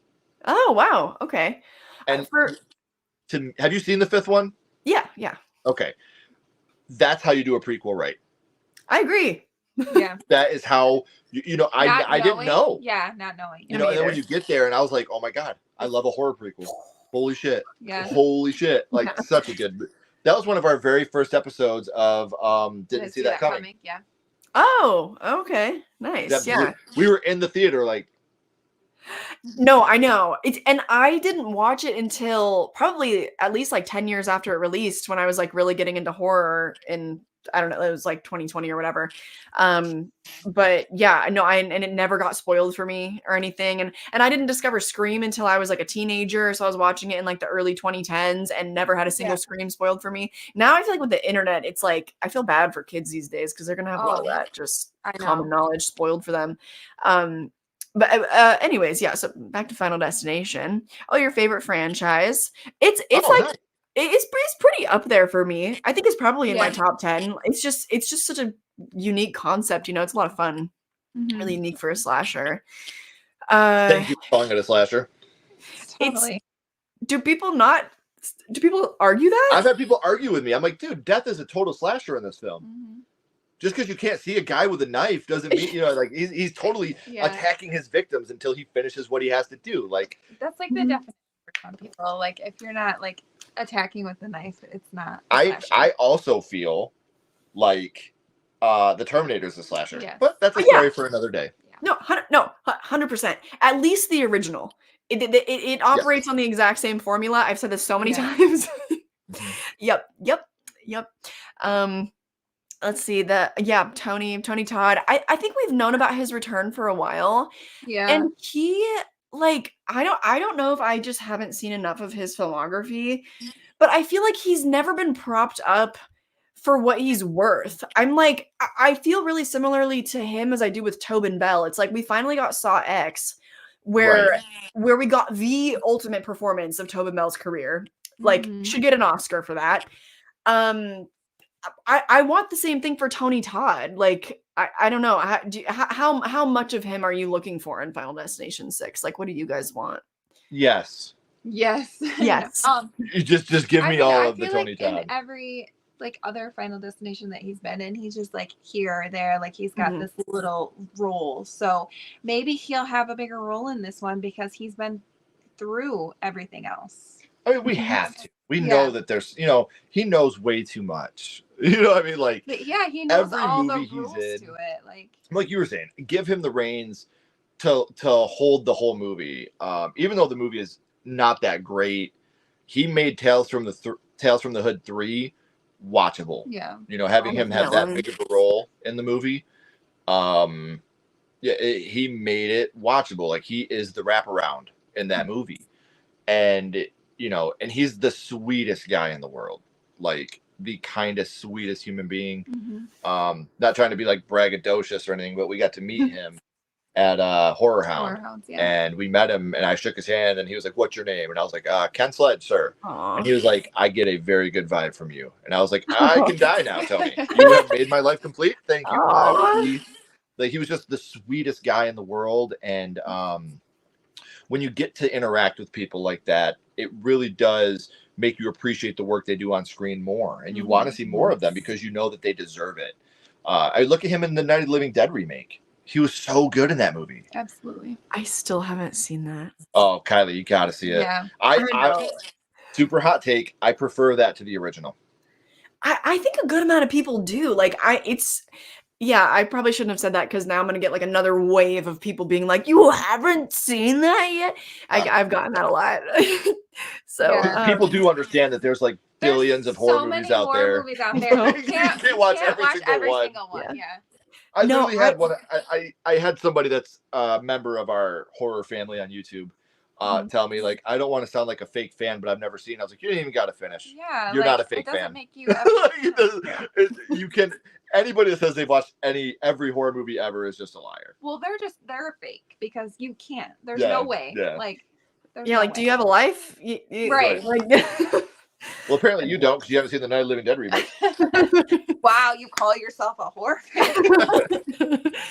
Yeah, no, but I get that, like, it's like usually from a lot of older gentlemen that have found my, because I ranked my top 50 to my top 50 horror movies of the 1980s, and not to brag, but most people my age, I'm 24, like, have not seen that many horror movies from the 1980s.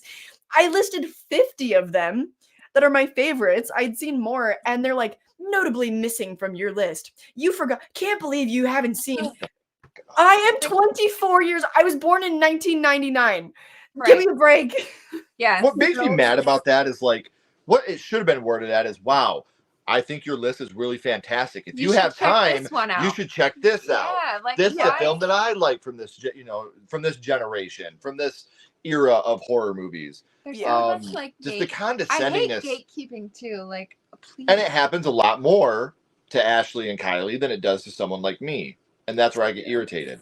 I love the hard work you guys put into the channels. Yeah, you don't have to prove yourself. I love the hard work you guys put into the channels. Since I was like 7 years old. So, like, okay. Did they make horror movies all the way back then? Okay, knock it up. You're older than I am, old man.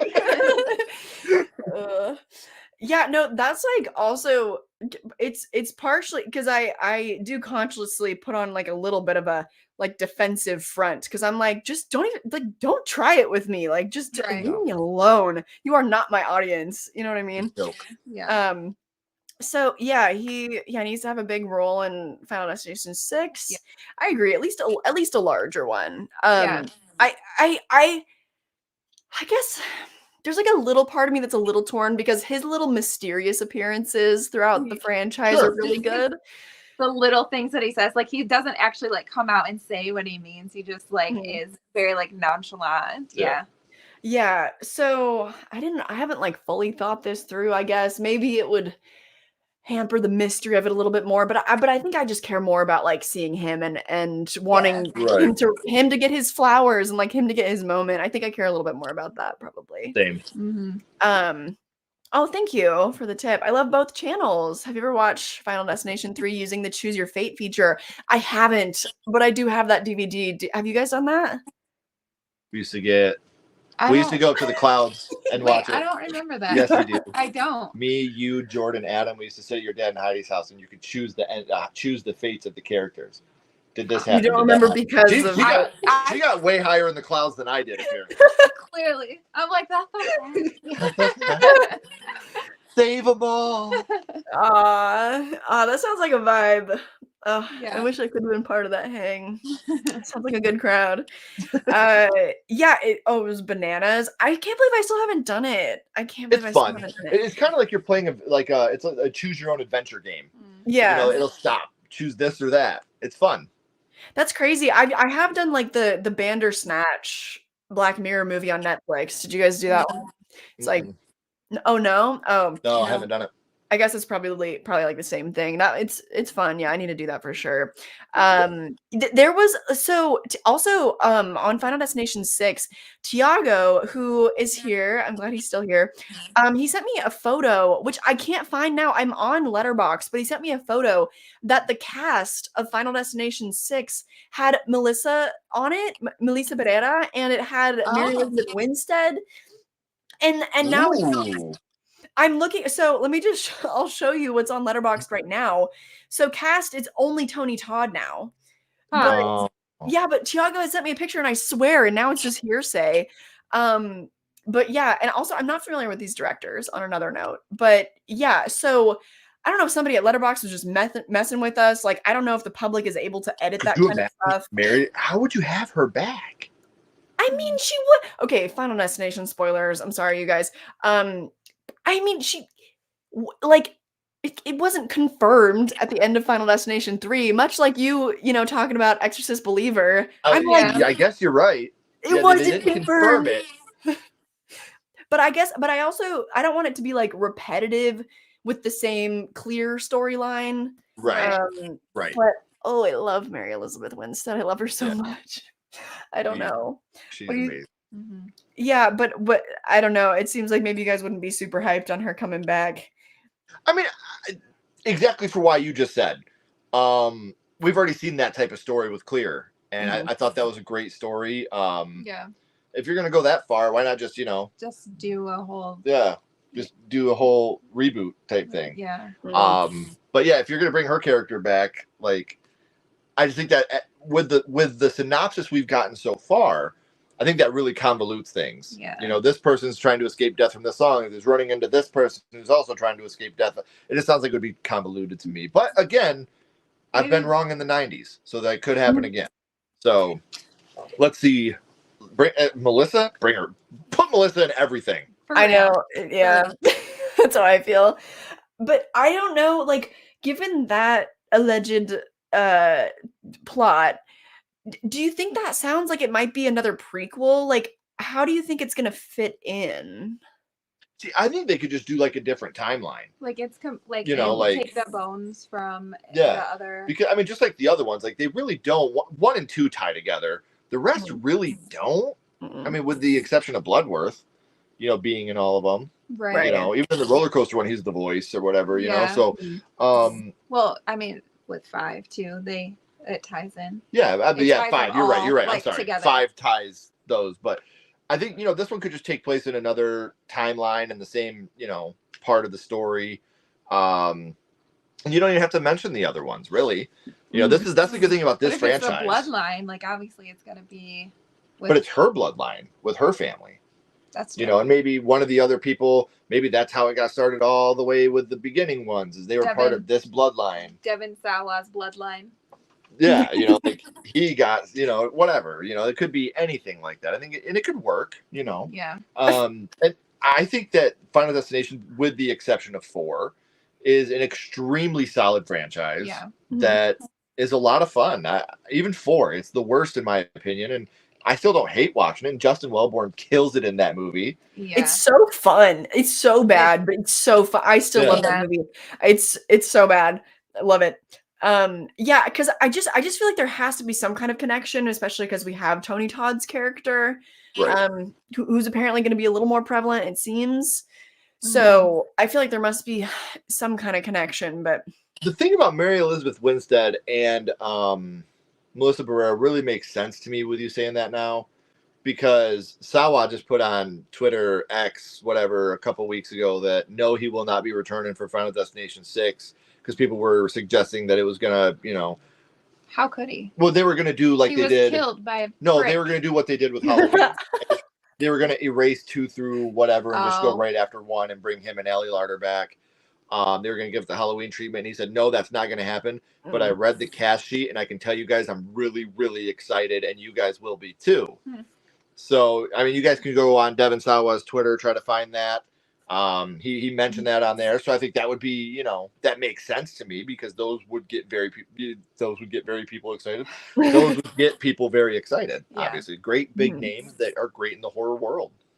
Yeah. I would have a little faith in that, because if he's not involved at all, then nobody in marketing is paying him to say that. So exactly. Okay. Well, he's been very vocal that he did not want to do the Final Destination franchise again until Halloween 2018 came out. Yeah. And then he was like, I see that they can go back and do this and do it right. So why would I not want to come back? Someday, I hope. I do. I mean, we've been living through the Devin Sawa renaissance these past few years. I'm loving it. Not that he ever really went anywhere, but he's definitely, he's back in the mainstream. I just thought this was funny. Tiago said, Wendy is alive. She's dead.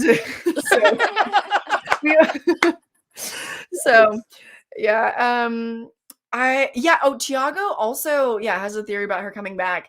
And also, he has a great video, Final Destination 6 predictions. I'm not going to make one of those because Tiago made a bunch of really good predictions, so go check him out. Yeah, so you need her to come back, but in a different part. I don't think so.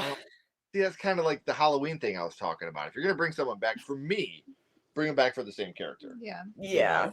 But again, if it works, it works. I'm just saying for my personal preference, if you're going to bring her back, bring back Mary, because that could bring a lot of, that brings a lot of the old fans back into the fold too. Yeah. Mm-hmm. So I think that type of thing, like bringing back someone like who's an iconic character, that type of thing can only really work. It reminds me of like Wednesday, how they brought in Christina Ricci to play the teacher, and like that perfect. Like, because of course we want to see her again, but like, we have a new Wednesday. So yeah, that I feel like that's kind of the only scenario which that really works for me. But I agree. Like on TV shows, it works like that. Look like, at Sawa and Chucky. That's what I was gonna say. Chucky too. Like, it works like in that, but in a movie, like it. Yeah. Right. Yeah. I've never been a fan of recasting characters in any way. Me either. But I think we should probably, I guess, move on to the next thing. I didn't have any other updates about Final Destination 6. Just that letterbox thing was really weird. We still have a lot to talk about. You guys, I know. I knew this was going to be a long stream, but oh my gosh, we still. Well, I guess a lot of the stuff is not like super heavy, but we could talk about. We've got another Bride of Frankenstein movie that's coming soon. There are updates on Zach Krager's new movie Weapons. We could talk about 28 Years Later. There is a Cuckoo update finally with Hunter Schafer, and we're getting a new Fear Street movie. Anything jumping out at you guys you want to talk about next? I know that she's going to want to talk about Bride of Frankenstein. Okay, yeah. So, Maggie Gyllenhaal directing it. Penelope Cruz, Christian Bale, Peter Sarsgaard, all going to be in it. Yeah, what a cast. And Maggie Gyllenhaal, she's great. Like, she's so great. I fell in love with her and Donnie Darko. I was just going to say, Donnie Darko. Yep. Calling people fuck ass, you know what I mean? Like, I'm all about it. So I'm very excited to see. I think that she's one of those people that like to be on camera, but she was often doing more things behind the camera anyway. So I think her first real endeavor into horror being such an iconic remake, when we're getting all these Universal remakes, I'm beyond excited for it. Yeah. And Penelope Cruz as the bride. There for it for sure. Yeah. And I love Bride of Frankenstein anyway, so I'm super excited. Like, Frankenstein is my favorite. Frankenstein's monster is my favorite Universal. So yeah. I am coming up. I'm going to be doing like a whole deep dive because I've actually never seen the original movies. I just read the book for the very first time and I loved the book so much. Yeah. So I've got a big deep dive coming out in March on that and like Mary Shelley and stuff. But I'm super excited because I grew up on like Creature from the Black Lagoon, and my grandpa showed me Wolfman, stuff like that. So I'm big into it. I love, again, a Universal classic monster renaissance that we're living through. Like, I love that. I wonder too, like, they're jumping on that because there's so much hype right now for Guillermo del Toro's Frankenstein, but a lot of people were telling me that because he takes so long on his projects, so we have no idea when we're actually going to see that. I'm wondering, I mean, I'm sure there's a lot of passion for the project too, but I'm wondering if they're like, oh, Del Toro might take a while. We could probably, like, we might be able to get this out first, you know? Right. I don't know. But yeah, I hadn't heard about all the casting. That's who else did you say was going to be in it? Christian Bale, Penelope Cruz, and Peter Sarsgaard. Oh my gosh! So do we think Christian Bale's going to be Frankenstein? Yeah. Does that mean But does that mean? But that's what I was going to ask. Is he Frankenstein or Frankenstein's monster? Yeah. We don't know. Says, I opened up the Bloody Disgusting article and it says Peter Sarsgaard is going to be the detective. It doesn't say whether or not Bale is going to be Dr. Frankenstein or the monster. That's which would you guys prefer? Oh, Frankenstein's monster. Yeah. I think me too. But I think that they'll make him Dr. Frankenstein because Frankenstein's look, nothing against Christian Bale. He's a big Frankenstein's monster is huge. And I could see Christian Bale being that unhinged. He's alive. Yeah, that's true. I could see him being that unhinged doctor. So either way, I'll be happy. I think Christian Bale's a great actor. So I'll be excited to see. I think I would prefer him to be the doctor just because we could get more of his personality in it. Where if he's Frankenstein's monster, you're not going to get much personality. But again, I mean, they might not make it. Might be different. Very true. You know, the very Frankenstein's monster doesn't have to be exactly like. You're right. Yeah. I'm assuming, and I shouldn't. You could have limbs from you know smaller people. Yeah. Yeah, well, because I was just talking about this concerning Del Toro's adaptation, because reading the book, I was so shocked, because I always thought that in the film adaptations, the monster didn't really talk much, if at all. And in the book is like, has this whole monologue for several chapters. Like, the monster's like this fully formed character, like very, you know, human. So yeah, I don't know which route they would go. I wonder, because they just cast Jacob Elordi as the monster in Del Toro's Frankenstein, which is really exciting, because like he's like 6'5", like he's huge and big dude. Yeah, I think he'll be great. So they have, for Bride of Frankenstein, I think they have some big. It'll be a big task, I think, as far as who they try to cast. So yeah, you're excited for that too. Excited to see the spin she's gonna put on it. She's amazing. She is great. I guess I'm not like super familiar with her filmography. I'll have to get more into her. She does a lot of really good stuff. Everything she's done, I've been like, wow, she's fantastic. Yeah. She's just fantastic. Is there something you recommend I should start with, maybe? Let me look and see what I would start with. Okay. You've seen Donnie Darko, right? Yes, sir. That would be my first one. Of course. And then obviously, you know, the Batman movies. Wait, yeah, right. I forgot she did those with Christian Bale. I totally forgot. Yeah. Probably why she brought him back for this one. Yeah, that makes sense. Because I just watched the Dark Knight came back to theaters last year. So I got to see it in theaters for the first time. Loved it. She's great in it. The Willmeister gave us a tip. Thank you. Bride of Frankenstein is the most is like most of those original Universal movies. They're basically perfect. The way movies and audiences are today, I just don't see a remake coming close to really being good. I just think, I mean, those original movies came out almost 100 years ago. I just think that there's definitely a way to put a modern spin on them. Like Lee Whannell's The Invisible Man, you know? Right. For me, the hope is that it would be different. Yeah. When you modernize them, it's way, way different. Are you a fan of musicals? Not super big, but if it's a good movie, then yes. Because she was also with Peter Sarsgaard in a movie that we liked called Best Summer Ever. That was a good one.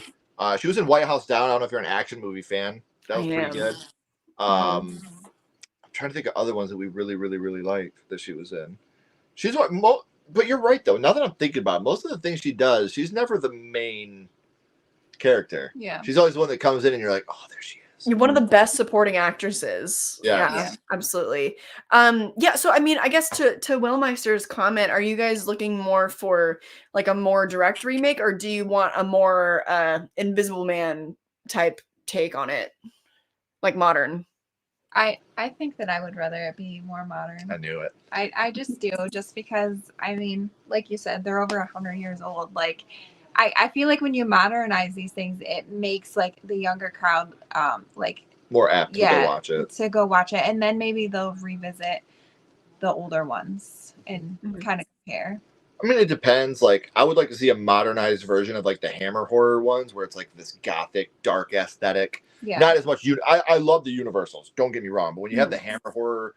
I think that the Hammer, like with that dark gothic aesthetic, I thought those were great. So like maybe a modern take on that, I think would be so sick. They did so well with the Invisible Man. It was good, great. And like the OG Invisible Man was like, I hate it. Yeah, he was a horrible person. Horrible. I haven't seen it yet. So he wants to SA people. Because he's during his invisibility. Like he's just like this mad scientist, and like he literally is like a bad guy. Boo! Tomato. Yeah, and people know, like I said, people know me. That's my big trigger. Right. Even in that movie where he just talks about it and thinks about it, I'm like, that's where you go with invisibility. All the amazing things you could do being invisible, all the amazing people you could help, and that's the direction you're going. Well, yeah, he wants to do that and steal from people. Steal from people. Yeah, he's just a bad guy. I mean, even though he's not great, I was saying, he's not good in the new one. He's not. he's not a good guy. Still a bad guy. Yeah. Absolutely. But yeah, I just like how, I don't know. I just like how they made it more modern and like terrifying. Yeah, and just like how it was the suit and yeah. I thought it just was like, sorry, not to too much of a tangent on the Invisible Man, but my favorite thing is just that like it felt like it just was right on the border of reality. I'm like, this is very, very feasible to me that a billionaire would use this for this purpose, right? For the entrapment of his spouse. Like this is hitting very close to home. So yeah, if they can capture that at all, you know, with these other Frankenstein movies, that'd be great. And also Lee Whannell is taking on Wolfman. You guys heard about that? Very excited about that. Yeah. Just give me the transformation. That's what I was gonna say. Give me a transformation that looks good. Like I love the Wolfman transformation in the OG. Like it's so cool how they do it, like backwards, like and it's so easy. Yeah. You know, those cut shots and then the hair's growing. Like, I would take that over American Werewolf in Paris every day. Yeah. Every day. You know, like give me something like that. You haven't seen it? I haven't seen this. No, I just in London. Yeah, I haven't watched the sequel yet. Keep it that way. Yeah, you're not missing out. Okay. Yeah, no, but to that point, like, how cool would it be if they, you know, if they actually brought back those really cool in-camera effects, but just modern techniques could supplement it with a little VFX, like we were talking about earlier, would be perfect. You know, absolutely. Yeah, other fans of The Invisible Man in the chat. Yeah, absolutely. Watch her in a movie called Stranger Than Fiction. I think her and Will Ferrell. Oh, okay, interesting pairing there. But it's a total serious movie. It is. It's really it's odd. It's very odd. It's definitely like an artsy, like what's that Jim Carrey movie that we love? Shit, what's it called? The Eternal Number 23? It's kind of Eternal Sunshine of the Spotless Mind type thing. Oh, okay. Which I haven't seen that either. I'm young. No, it's one of those movies that is it's weird to see him and Kate Winslet act in this movie, but it's a very weird movie about erasing the person that you love. That way you don't feel the pain of losing them anymore. Felt So, that. Yeah, sure. I know it's like a lot of people's favorite movie. Like a lot of film people really like that one. Yeah. Oh, thank you, Wellmeister. I'm having a bias against Christian Bale since The Dark Knight. Rather, he played Dr. Frankenstein. I don't want Bale's annoying whisper growl voice. A lot of people, I guess, don't like Christian Bale as the Batman. I really like him, but I just really like him as an actor. Like I just really got a thing for him. So sorry about it. I guess that's all the talk on the new Universal monster movies. I suppose I'll choose our next topic. This is something I don't know if you guys have heard about, but I was so excited. I mean, were you guys barbarian people? Let's set the stage. Yeah, loved it. Same. So I'm sure we were all very excited for his upcoming, I think, what was it described as? A horror thriller or action thriller or something. His next movie. The new Zach Krieger one? Yeah. Weapons. I was over the moon that Pedro Pascal was cast. And now he's left the project. And I don't know why. I didn't actually read the article yet. I was just gonna skim it because we don't. I heard he left it over another role that he was offered. Oh, okay, all right. Which sucks. That sucks. Yeah. Because I've loved Zach Krieger since The Whitest Kids. I think The Whitest Kids, was one of the funniest comedy troupes, and I was a huge fan of them. And Zach Krieger, whether it was their sketches or Miss March, I thought was a hilarious movie that The Whitest Kids. Zach Krieger did that one too, comedy. So I'm seated for whatever he does. Barbarian was one of the most pleasant surprises of 2022 for us. Right. Barbarian is how you do a trailer. 100%. Like that's how you do a trailer right there. 100%. Yes. Best marketing for a movie you can ever do. When the trailer's over and you go, wow, I want to see that. And like, I have no fucking clue what's going on. And then you go and watch it and you're like, there's way more than. I called every local hardware store. Like, how do I get a 750-foot tape measure? Yeah, no kidding. I need one of those immediately. Yeah. Oh my God. That's one of my favorite scenes. Yeah. I skimmed the article. It just says, he's set to begin filming The Last of Us season 2. They just announced a movie, The Mandalorian and Grogu. I did not know that. Okay. But it's still, I don't know how to pronounce her name. Renate Rins from The Worst Person in the World. She's still part of the cast. I really liked her. That was a really great movie, but not horror, not really related. And yeah, so I guess Pedro he was forced to drop out due to his busy schedule. So yeah, that I can believe. He's an it boy. He's really booked and busy. It makes sense to me, but it bums me out. It does bum me out. Yeah, are you guys Last of Us people? I don't know if I've asked you that.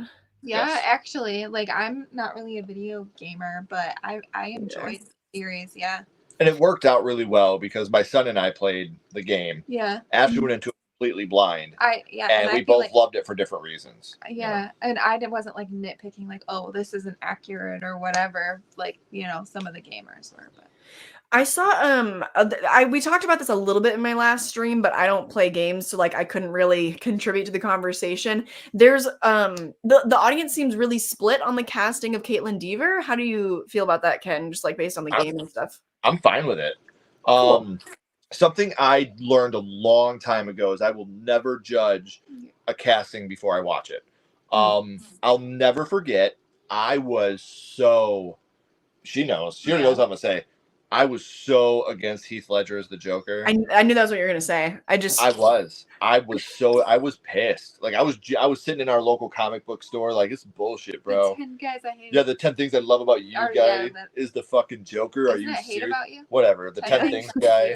He's gonna be the Joker. Like that's the joke. Yeah. You know, I don't even watch the movie, and I was like, oh. Like he nailed that. Holy shit. Yeah, he did so good. And after that, I said, I will never, ever, ever judge a casting before I watch a movie again. So, like I said, they go through so many different interviews, and they go through so many different, what's the word I'm looking for? Auditions. Like, they're not going to pick someone they think is going to do bad and lose them money. Yeah. So, I'm stoked on it. Like I said, I just want to see where the story goes. Like, I'm very excited to see how the next game, The Last of Us 2, is huge. That could take up 3 seasons of a show if you wanted it to. Where the first Last of Us, they wrapped it up pretty well into 1 season. The next one, there's so much DLC and stuff like that you could take that on for 3 seasons if you wanted to. Do we know their plan as far as that goes yet?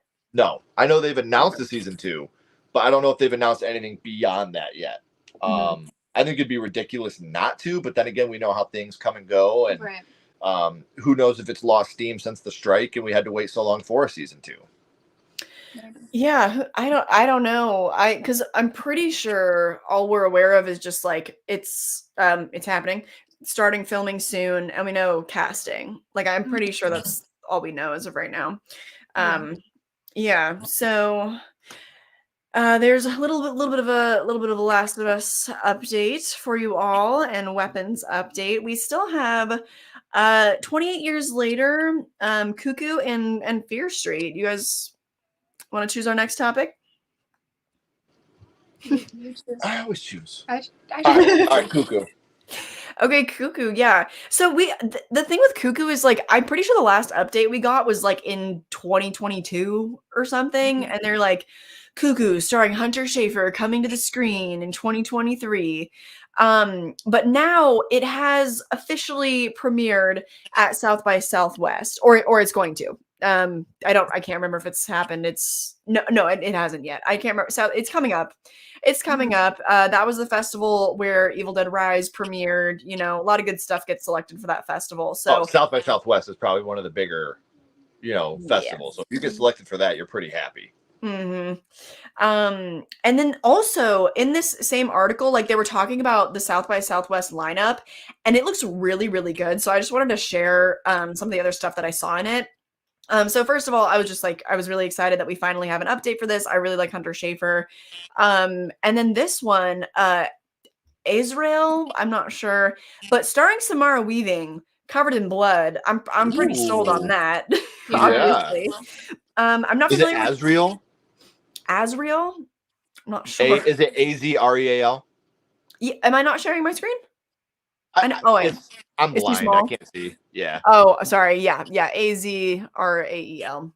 Yeah, Azrael. It's like that's another name for Satan, if I'm not mistaken. Ooh, oh my gosh, Samara Weaving in another. Well, I don't want to spoil the other movie, but yeah. Then we've also got Family, and I'm not really familiar with any of these people. I wish that they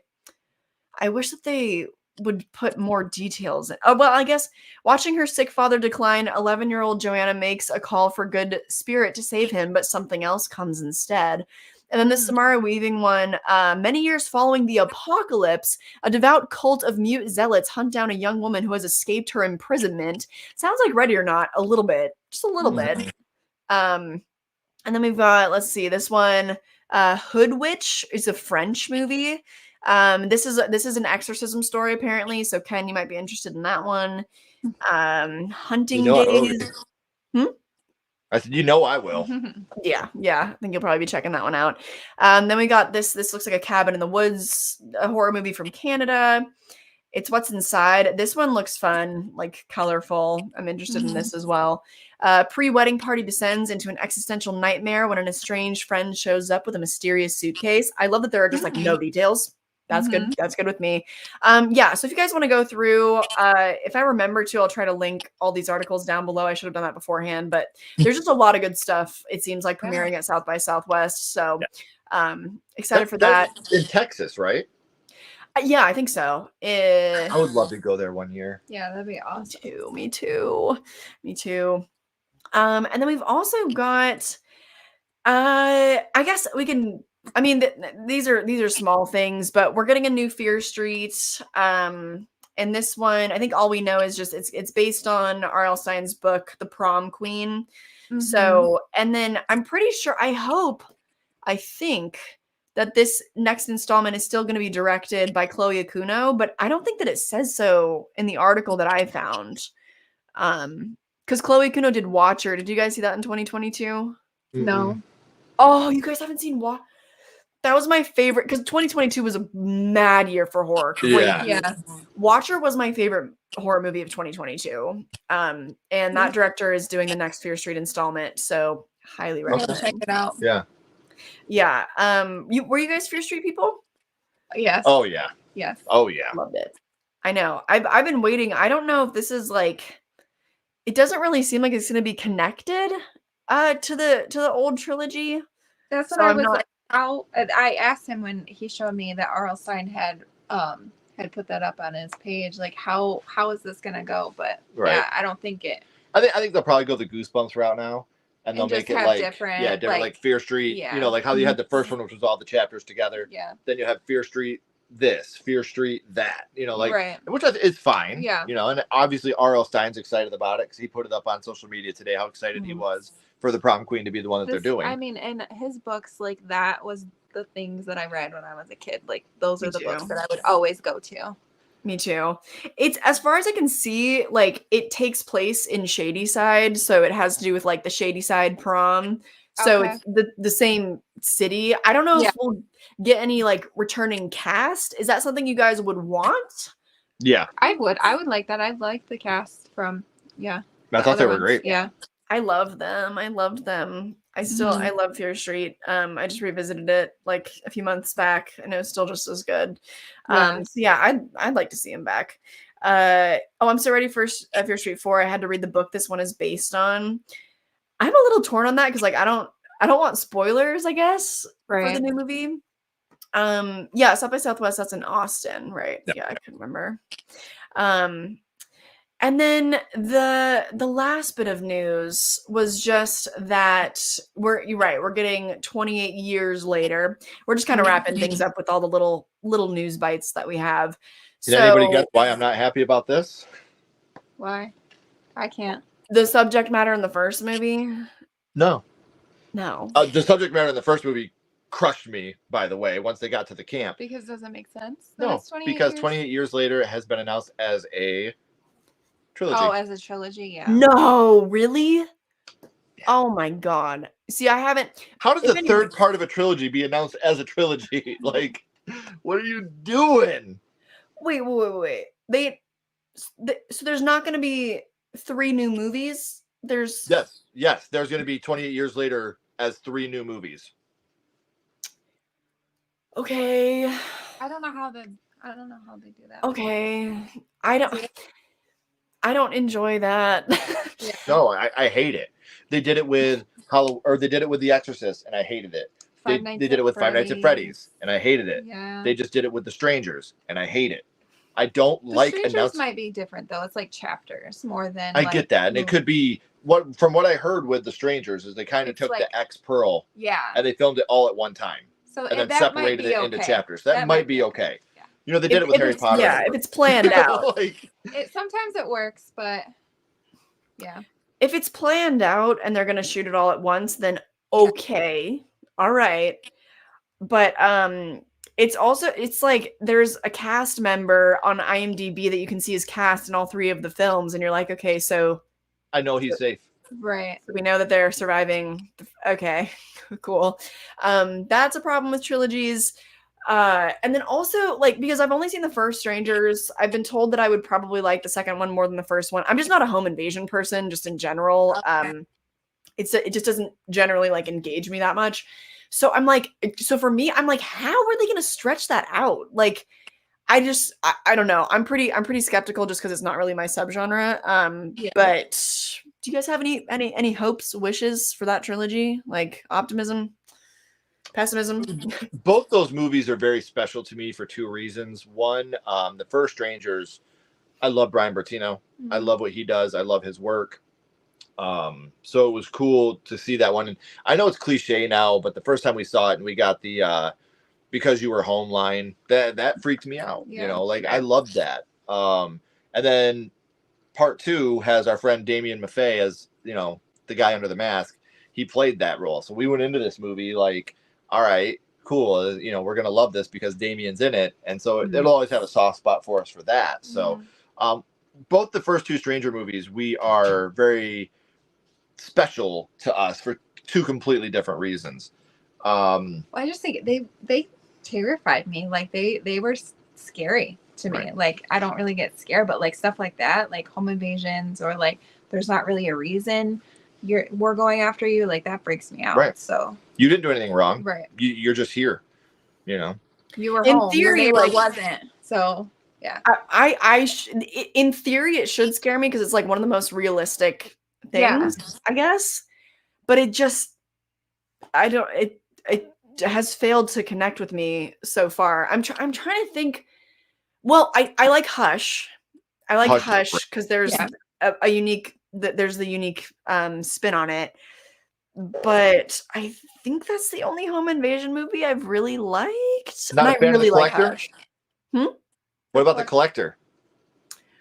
It's been a long time since I watched that. That's one of my favorites. That's like a cat and mouse. Like it's very. Which it's so funny that we're saying this because our live in a couple weeks is our top 10 home invasion movies. Oh. So I've just been revisiting all of them right now. You know, some of the movies we'll talk about, we've already talked about already, but then like Don't Breathe. I thought Don't Breathe was a great twist on a home invasion movie. Yeah. Right. You know, so I think that for me, it's just, you have to make it memorable. You know, you have to do something in the movie that makes me go, oh, wow. Yeah. Okay.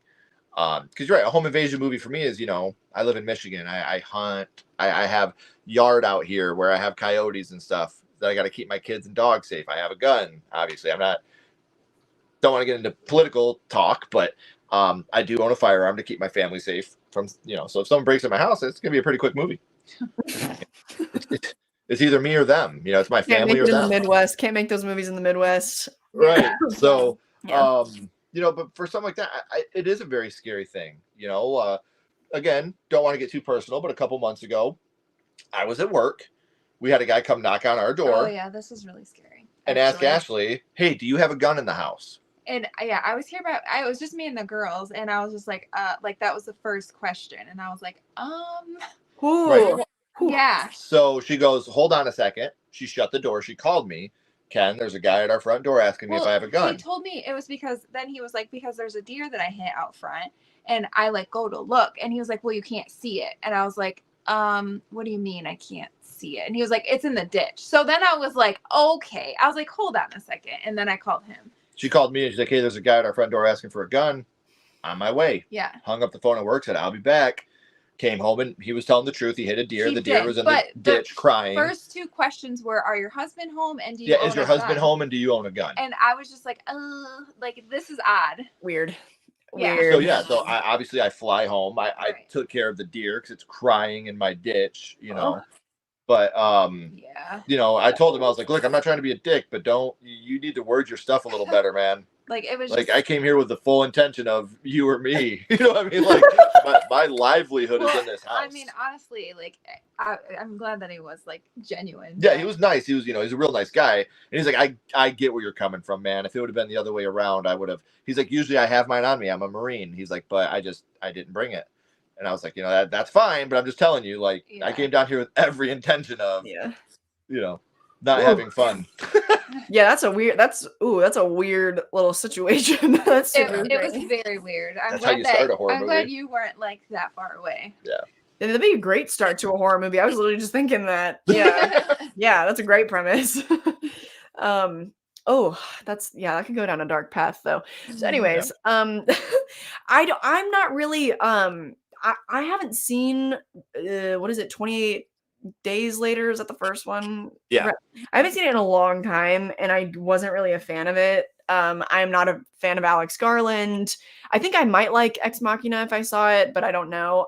So I don't know. I wanted to bring that up because it seems like it's a big deal to some people. I don't know if you guys really care about it. I don't know. Like I said, two things about about 28 Days Later. One, it has one of the saddest, most heartbreaking deaths of any movie ever. It came out when like zombies were like the thing. Like that was like the year of it was like this zombie genre of the year. And then I went from being like, oh man, to them getting to the safe zone and being like, oh man. Yeah. Like getting ready to get up and leave the theater. You know, like, yeah. So, again, mixed feelings about the movie. 28 Weeks Later is one that we've seen, but I don't remember much of. You know, like it's just one of those movies that exists to me. Yeah. You know, like I'll go see it for sure. You know, I'm one of those people. Again, the older I've gotten, I want every movie to be good. I want every movie. I go in looking for every reason to be entertained. Yeah. You know, so. I don't know. I used to love zombie movies, but it's just like they have been so out, like, I don't know, outdone, I guess. Everything goes in spurts. Yeah, you know, The Walking Dead made it cool, and it was cool for a while, and then it got overdone, and everything, you know, then you'll go back to slashers, and then slashers will hit for a year, and then your possession. It goes in it definitely goes in cycles. For sure. Yeah, right now we're in the Universal Classic Monster like slasher revival. I'm in for that for sure. Just please give me a real creature remake. You know, Shape of the Water was close, but I want a real. I love Shape of the Water. Shape of the Water, it was good. It was good. Little love story. But I don't got a problem with it. But I want a real creature from the Black Lagoon. You know, I oh my gosh, I need it. Yeah, it would especially be interesting because thematically, the original movie is still just extremely relevant, just all about like science discovery, destruction, you know, that it would really, really work today. It really would. So yeah, I don't really have anything to contribute about 28 years later, whatever. So I already forgot. So yeah, that's about it. Was there anything else? Because I know we both sort of took note of things going on. Was there anything else that I missed in terms? The only one is we just right before we got on here, it was noted that they were talking about the cast of Stranger Things, and they talked about how the stoner guy, the pizza guy, is not coming back. They also said Sadie Sink is coming back for a very limited role. Okay. So take that for what you will. Yeah. Right, because we can't really get into spoilers of Stranger Things. Right. Yeah. But I'm really bummed that what's his name's not coming back. He was I know. hilarious. Yeah, Argyle. Yeah, Right? Argyle.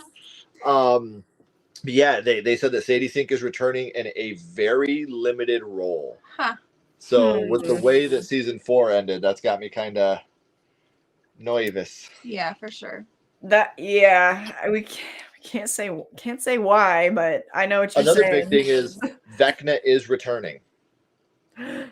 Well, that's good. I feel like he would need to. The same guy's playing him. Yeah. Which that makes sense because like I don't think there was another with each season they've like one-upped the villainous aspect or whatever. They've just kept one-upping it, and to me like Vecna was the end boss, the final boss. Yes, yeah. So that's good. I think that's a good thing. Yeah. But the Argyle situation, I forget the actor's name. I feel bad, but Eduardo. It's Eduardo something. We met him at Horror Hound. He was another great guy. Really funny. It seems like it, and just was never notified. Like that's so dirty. That's that's dank. Yeah. Like they were like, "Are you coming back?" He's like, "They never called. Take that for what you will." You know. It's, like I was okay. Personally, found his character a little bit annoying, but to my understanding, he was like a fan favorite, wasn't he? Yeah. He really was. Which I'm surprised they didn't kill him off because, like, I feel like it's just like what's his name? Little like fans. What is it? People are saying that he's coming back. No. The one that played Master of Puppets. Oh, Eddie. Can't say. Yeah, trying to avoid spoilers, but right. Yeah. But my thing is like they could bring him back in a really cool way, which I won't talk about because of spoilers. Yeah. Yeah. I mean, but it could be possible. I'll tell you after the stream the way that I would bring him back if I were to do it. But what I will say is what Stranger Things season 4 did that no other season of Stranger Things has been able to do. And I'm a big fan of every single season. I cried at multiple episodes of Stranger Things season 4. I cried during the band scene when they were talking about Mike and 11 and Will's reaction. I cried when they were talking about when Jonathan was talking to Will and he's like, "You're my little brother and I love you no matter what." Yeah. The Erica help scene got me, and the biggest one was when Dustin was talking to Eddie's uncle. Yeah. That scene literally broke me into pieces. You know, he's like, I thought it would have been something with like Max, you know. Well, Erica Help was the Max one that got me. Oh, okay. Because that was the Caleb McLaughlin completely improv that whole part, and I guess like people on set, you can look into it because what I can't remember his younger sister's name in real life, Freya something. She was talking about how when he did that line on set, everybody was just stone cold solid and people were crying, and like it was just one of those lines where he was like, it felt like the right thing to do, you know, because Erica had just ran off, and he's, you know, Erica help, and he's crying like, that scene, I was like, ugh. Yeah. Ooh, wow. Oh my gosh. What, Cody? Hey, crazy. The show's been going on for 8 years. We only have 4 seasons. It's ridiculous. I think. Happy belated birthday, buddy. I actually find that absurd. I think we need to release these. I almost said children. They're adults now. They're like full adults now. They started as children.